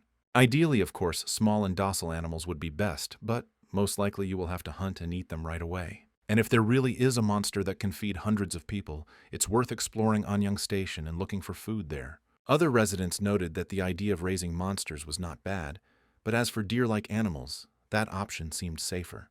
However, Xian asked everyone to trust him, assuring them that he would do his best to ensure that no one would get hurt. However, they faced another problem. There was so much snow that it became difficult to clear the path, but Xian had another option for moving. Instead of walking on the ground, the boys went to climb on the roofs of houses, deciding that it would be safer. Meanwhile, Myung-jun's escape also failed, and he ended up going with Xian, but he hoped to escape at night. He was confused because if this was really an apocalypse, there should have been someone strong in power, not a young man.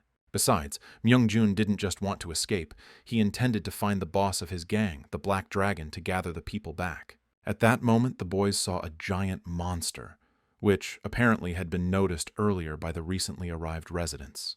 However, the monster did not attack, but simply passed by as if it did not notice them. Jae-hee noted that it was probably an ogre with terrible hearing, which only played into their hands. Truth be told, Tuntons were the best option. There were plenty of them on the streets. They were easy to breed and tame, and the smaller the monster, the better. However, Xian wanted to tame the huge monster in order to use it as a weapon. Meanwhile, the cold was getting worse every day, and in the area of Anyang Station the boys were left without food. Moreover, even if they managed to secure enough livestock, they will need armed forces to protect them from others. And to prevent a repeat of what happened in the first round, it was necessary to stock up on food and fighters. Right now, the only ones who had artifacts in the police station were Xian and Jae-hee, but it's unknown how many artifact owners there are in other guilds. Therefore, Xian considered the capture of the ogre to be an excellent chance to strengthen his defense and combat power. But Xian was in no hurry to attack blindly. He wanted to gather more information. For example, the ogre hunts 3 times a day and kills the prey before eating it. Several days have passed since then, and as it turned out, the ogre was not alone. A whole family lived in the area of the station. Meanwhile, Xian didn't understand why the 4 ogres he could identify had settled here. After all, Anyang Station is too cramped for such monsters, and they were all hiding something in the basement. That's why Xian wanted to find out what exactly attracted them here, and he was going to look around with Jae-hee.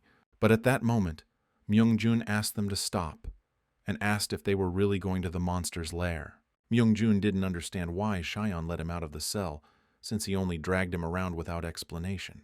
And Xian replied that that was true. He considered him a mule, because he was sure that he would run away at the first sign of danger, and that was why he didn't trust him with anything important. Xian noted that he could leave at any time, but if he wanted to stay, he would have to obey. After that, Xian and Jae-hee went to the monster's lair to find out why they were gathering there. Meanwhile, Jae-hee asked Xian what his plans were for Myung-jun, and he replied that he was just testing his character for now. And although it is difficult to communicate with Myung-jun, if Xian wants his loyalty, he has no other choice, because he needs an efficient person. Meanwhile, Xian and Jae-hee had already approached the basement from where the roar came, although Jae-hee assured that the ogres did not wake up at night. Ogres actually only wake up from sunlight, and the rest of the time they sleep like the dead. After that, the 2 of them went to explore the monster's lair. It was very dark inside and difficult to see anything, so Xian decided to light the way. So they continued moving along the railway line, exploring the area. Xian became more and more surprised because he didn't understand why such huge monsters lived in such a cramped place. And walking a little further, he noticed a human face, deciding that he had come across a lost person. In reality, everything was completely different. Upon closer inspection, Xian saw a huge pile of naked human bodies in front of him. This was the reason why the ogres had settled here, using Anyang Station as their personal storehouse. And yet it was strange that they had chosen such a cramped location.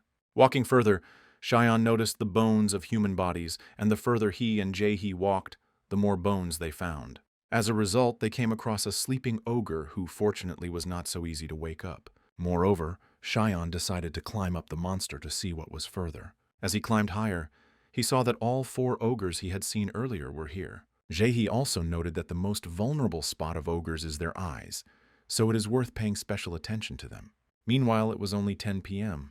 Most likely the monsters would wake up closer to 3 o'clock at dawn. And during this time, Cheyenne wanted to find at least a hint on how to try to tame the ogres.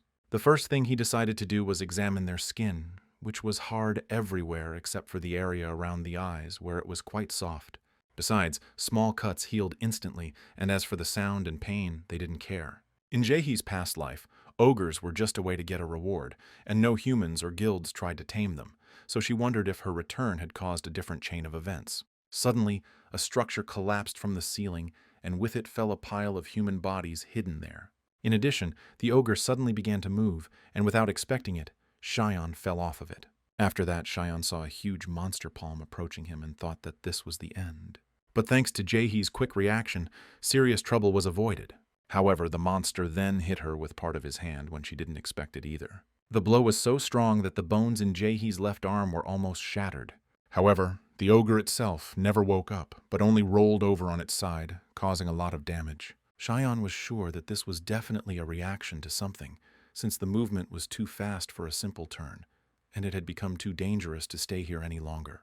After all, the most important thing now is to save Jae-hee, who lost consciousness from the ogre's blow. Looking at what happened, Cheyenne began to blame himself, because everything that happened was only his fault. So he decided to take Jae-hee as quickly as possible and escape from the ogre's lair before they woke up. But there was one big problem left. The way back was blocked by a sleeping ogre, and as soon as the sun rises, light will begin to penetrate through the cracks in the ceiling, and then the worst thing can happen. That's why Cheyenne wanted to prevent this from happening at any cost and get out of this horror.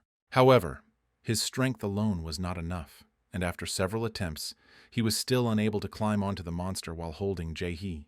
At that moment, sunlight began to slowly break through the cracks, and this meant only one thing: the end. Turning his head, Cheyenne saw in front of him what he feared most of all, an awakened ogre looking straight at him. But just when Cheyenne thought his life would end and he wouldn't find his brother, Jae-hee suddenly stood up and repelled the ogre's attack. Cheyenne didn't understand what was happening and how Jae-hee, barely standing on her feet and with a broken arm, continued to fight. Suddenly, a system window appeared stating that Jae-hee had activated the Angel Protection effect and that Cheyenne was listed as its owner. Cheyenne was extremely surprised, not understanding what was happening and how Jae-hee suddenly became a guardian angel. Was that why she was moving even though she was unconscious? Moreover, he did not understand what the system meant by calling him its beneficiary. Cheyenne began to wonder if he had done something similar to Jae-hee in his past life, but it didn't matter now since they could die at any second. So Cheyenne had only one choice left: to order Jae-hee to protect him from the ogres. And strangely enough, it worked. Jae-hee seemed to have been replaced, and her previous injuries seemed to have never been there.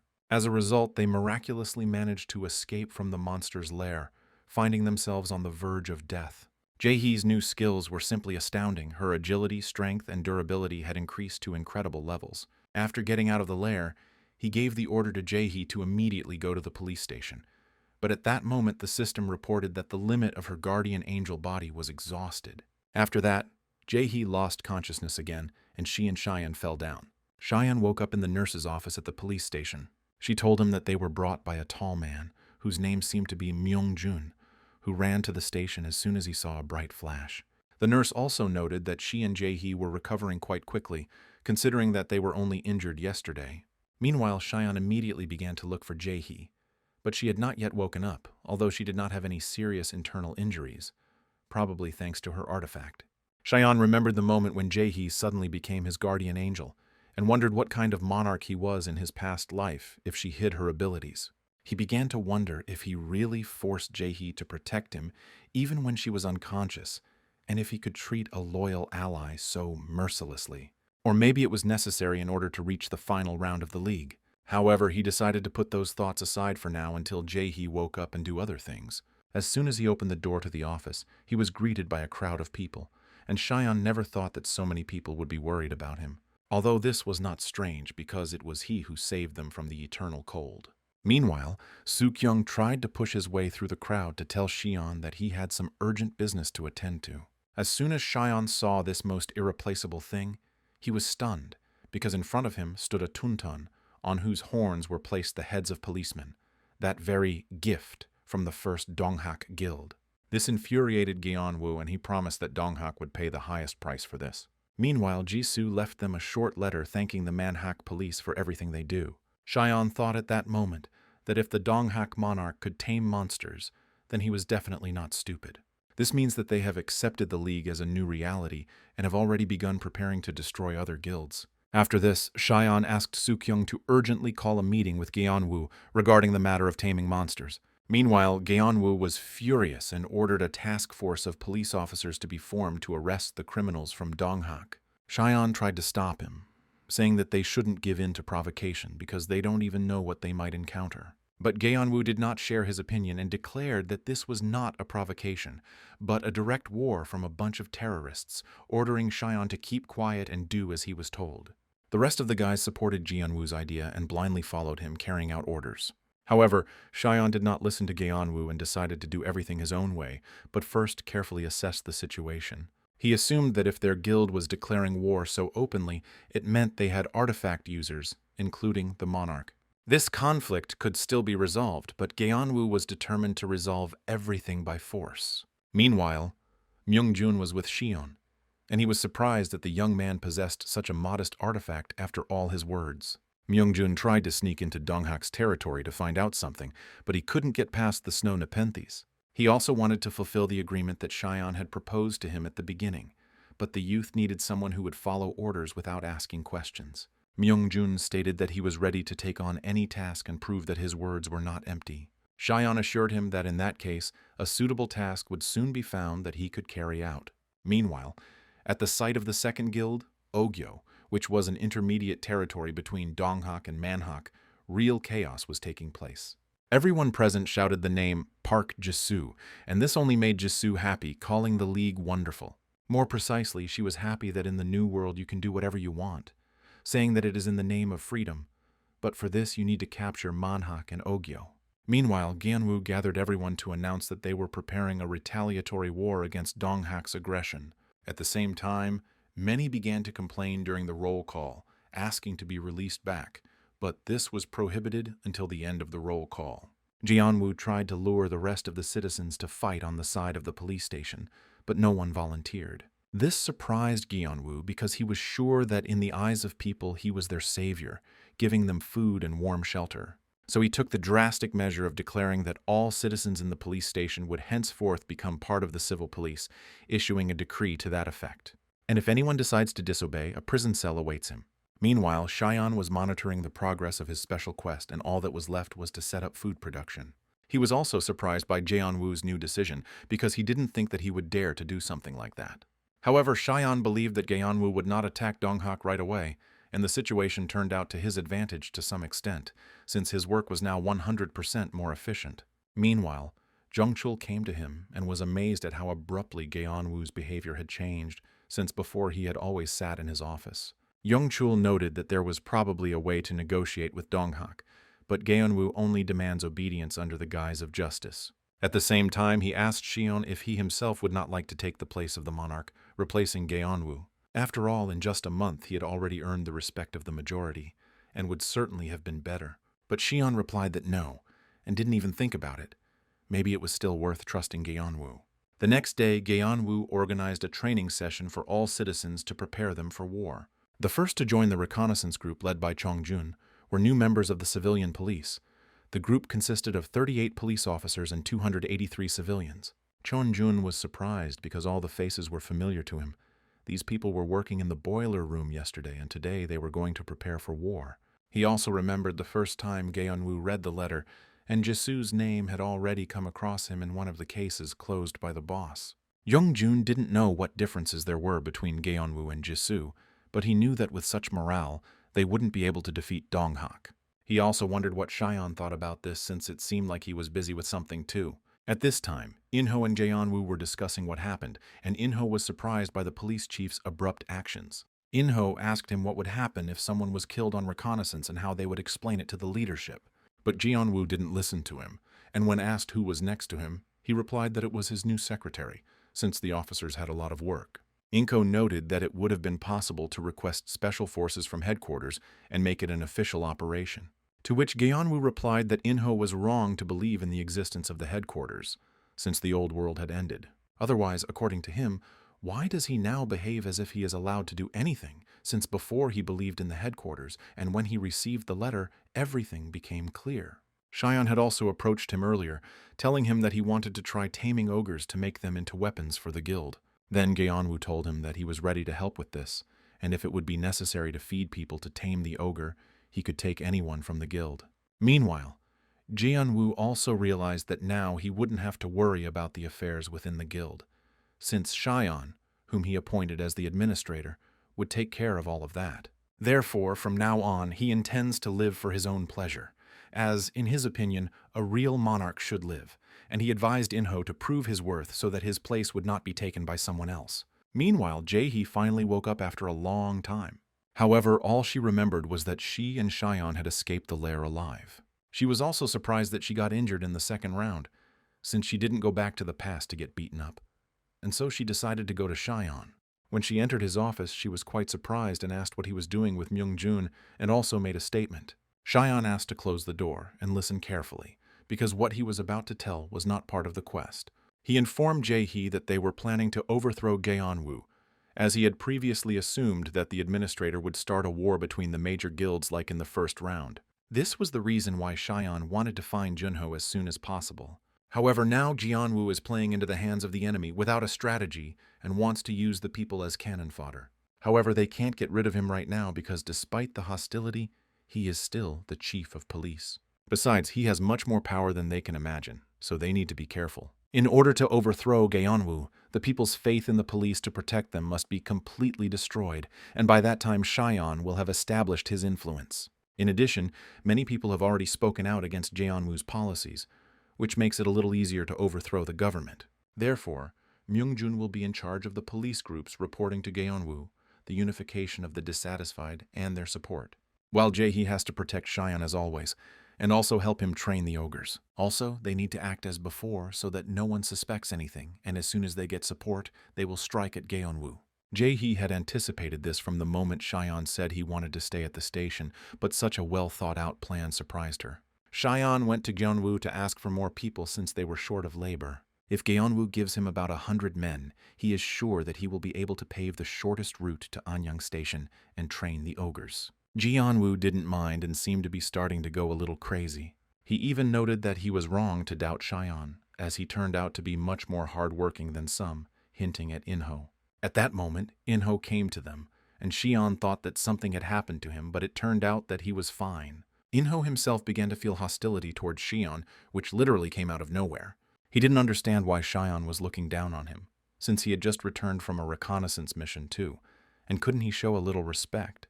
Meanwhile, he asked Gyeonwoo what they were talking about, since using the monster could lead to casualties. However, Gyeonwoo replied that Inho had better not bother his head with such questions, since he didn't have a second to spare if he wanted to be useful. Inho could not tolerate such treatment and left, only saying at the end that he would never forget such humiliation.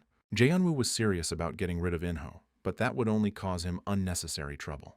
Meanwhile, the police chief really started to go crazy, imagining himself as a god who was allowed to do everything, including harassment. Meanwhile, Shion continued to build the route to Anyang Station, and thanks to the additional labor, the work proceeded more quickly. Once the path is completed, the people will be divided into two groups, scouts and ogres. The police are unlikely to join the ogres because it is dangerous, so Shion decided to use this as a cover for a coup. However, this was only in words, and in reality it required people to fight on Shion's side. That night, Shion and Jae-hee gathered to discuss the ogre's training, and Shion suggested that they were responding to sounds and vibrations. After all, if you remember the moment when the ogre attacked them, simply turning over, it was strange. Perhaps he did not react because the sounds were at a frequency comfortable for them, and this could be a hint. At that moment, someone knocked on the door, which surprised Shion and Jae-hee because it was already late. It turned out to be Chungchul. He apologized for the late visit, but something terrible happened.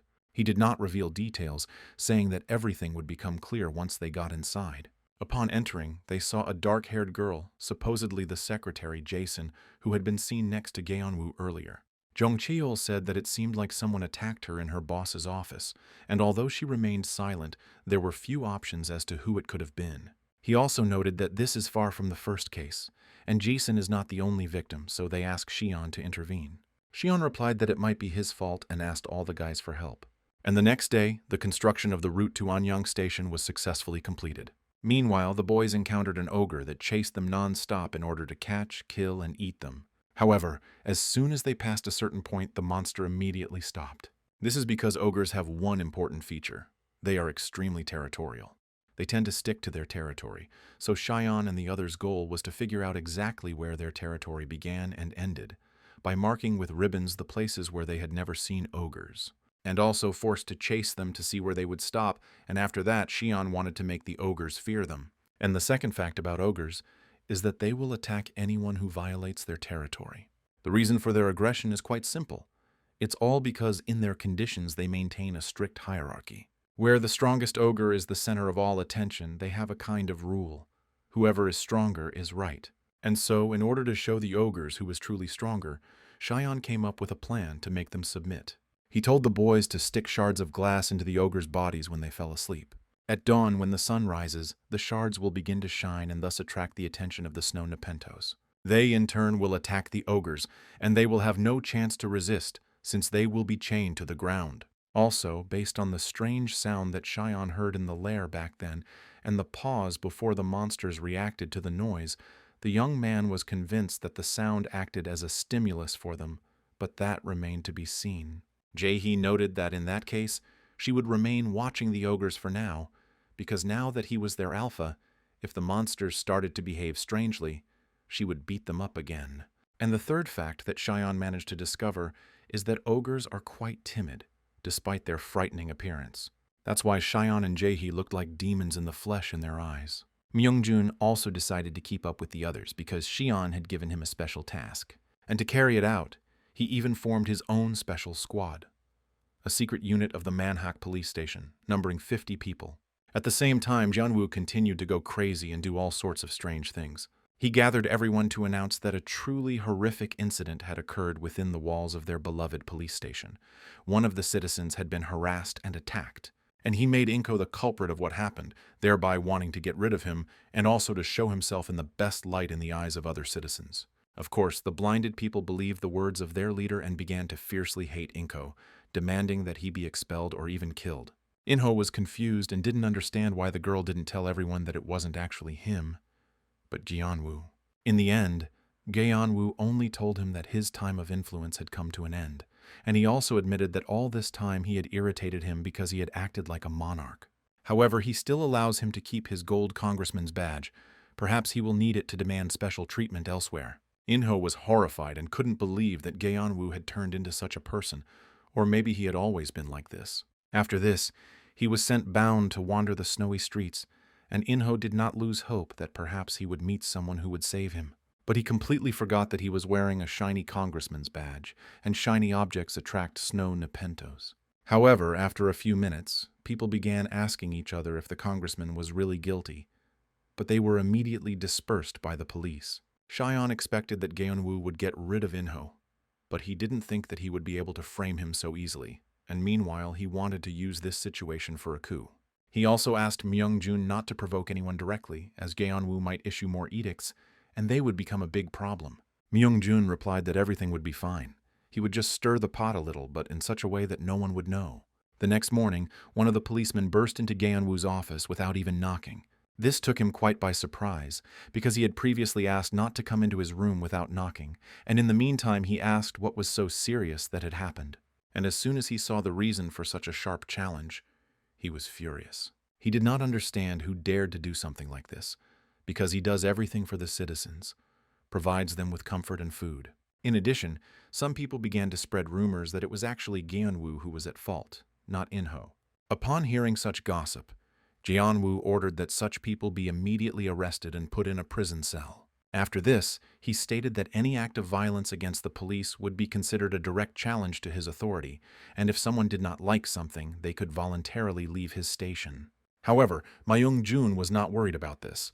Moreover, he was confident that he and his squad would not be exposed because they acted quite covertly. Meanwhile, Cheyenne began training the ogres while Myung-jun and the others were causing an internal riot among the citizens and the police. And his theory that the ogre reacts to a sound at a certain frequency was confirmed, which the young man was certainly happy about. In addition, for good results, he rewarded the ogre with food to make the taming process more enjoyable for him. As a result, a tactic was developed. Jae-hee paralyzes the ogre with powerful blows, then the Snow Nepentos pin him down, and then Cheyenne trains them. Suddenly, a status window appeared in front of Cheyenne, stating that the ogre dungeon had been cleared, and their territory, Anyang Station, had been unlocked. On top of all this, Cheyenne was given access to hidden food supplies, thus ensuring a constant source of food and fulfilling the final condition of the special quest. And in the meantime, he also received a new special quest, Revolution. After that, he went to Gaeonwoo to tell him that they had managed to find a new place with food, which he was certainly happy about. Moreover, he was pleasantly surprised to learn that he had actually managed to find a way to tame the ogres. However, he was also upset that they couldn't force the ogres to attack right now, since that would have been faster for them to deal with Donghak. Cheyenne asked Gaeonwoo if anything had happened during his absence, as there was some tension in the air. Gaeonwoo told him that the night patrol officers had been attacked over the past few days. So, he decided to evict some citizens, naming them as the culprits, to set an example, although he was not sure whether they were the ones. Cheyenne said that right now he wasn't sure if they could afford to worry about people's reactions. However, when Cheyenne said that they shouldn't worry about people's reactions, he didn't think that Gaeonwoo would take his words that way. As a result, a couple of days later, a guillotine was created. Then Cheyenne realized how cruel Gaeonwoo really could be. Cheyenne began to think that perhaps this was Gaeonwoo's original plan, and he was just testing him all this time. Moreover, there was no warning about this decree, and if someone dies by guillotine, it will result in people losing all faith in the police. And of course, the first thing the citizens did was ask Cheyenne to become their new monarch and overthrow Gaeonwoo from power. Cheyenne also wanted to overthrow Gaeonwoo's power before he executed anyone, and this was also the first condition for completing the new quest. Soo-kyung also began to suspect that Gaeonwoo was slowly losing his mind and doing rash things. The other police officers also did not try to object to Gaeonwoo, thinking that everything would be fine and that he wanted to maintain order with this. Soo-kyung didn't understand at all what had happened to the site in such a short time, and in the meantime he was heading to the chief's office to hand over the papers. But when Soo-kyung came closer to the office, he saw a girl he didn't know trying to get out of there, asking for help. Someone then grabbed her by the hair and dragged her back into the office, but the security guards outside the office did not react to this. That someone was none other than Gaeonwoo, who had lost the last drop of his humanity and forgotten all about the orders and norms of society. But Soo-kyung decided not to remain silent this time and not turn a blind eye to what was happening, and ordered Gaeonwoo to let the girl go, otherwise he would arrest him. The young man completely forgot that Gaeonwoo had recently issued a decree prohibiting disobeying the orders of the monarch, and the punishment for this was death. Suddenly, some kind of dark force enveloped Soo-kyung's body, but it didn't seem like they were just trying to grab him. The dark energy compressed him so much that his body simply exploded like a bomb. The guards continued to watch this silently, and in the meantime, Gaeonwoo ordered them to remove traces of the corpse and make it look like a civilian had killed him. After this, the police found a man who could be blamed for the murder of Gaeonwoo, and to serve as an example to others, they guillotined him. Gaeonwoo continued to act as if everything was fine and all his actions were normal. However, the citizens were tired of putting up with such antics and declared that they would leave the area and go to the Donghak Guild. After the death penalty was carried out in front of all the citizens, many were seriously considering leaving the station, and Cheyenne realized that he no longer had time to sit around. Myung-jun also approached him and said that they were just waiting for his command to start the coup. But first, Cheyenne and Jae-hee went to Gaeonwoo's office. The young man felt even more hatred towards him, looking at how he ate all the most expensive products as if nothing was happening and the world was the same as before. Gaeonwoo suddenly started talking about who was the first human being born, and the answer was a monkey that lied. This is because wanting something is a pure animal instinct, and lying is the first step in developing a strategy for personal gain. It's like trying to keep everything for yourself by demanding a big piece of the pie. And for this, a person is willing to do anything. using others as pawns just to get what he wants. Gaeonwoo called this the beginning of humanity. He also believes that the League will mark the beginning of a new era for humans, and from now on, they simply kill to get ahead of others. And once he began to see things this way, it was like he had an epiphany. He realized that stepping on others to get ahead is human nature. He also asked Xion what he thought about it, but he replied that he wasn't quite sure about it. However, Jianwu told him that he still liked him, like the nephew he never had. After all, he was the one who solved the cold problem, fixed the food supply, and even trained the ogre. And Jianwu also knows that he won the hearts of people with his work. And the only thing he wasn't sure about was whether the young man would be able to rule an entire guild. But after his words about how they didn't have to worry about people's reactions, it reminded him of himself in his youth. Xion replied that he seemed too kind to him, and in the meantime asked him what had happened to Officer Su Gyong.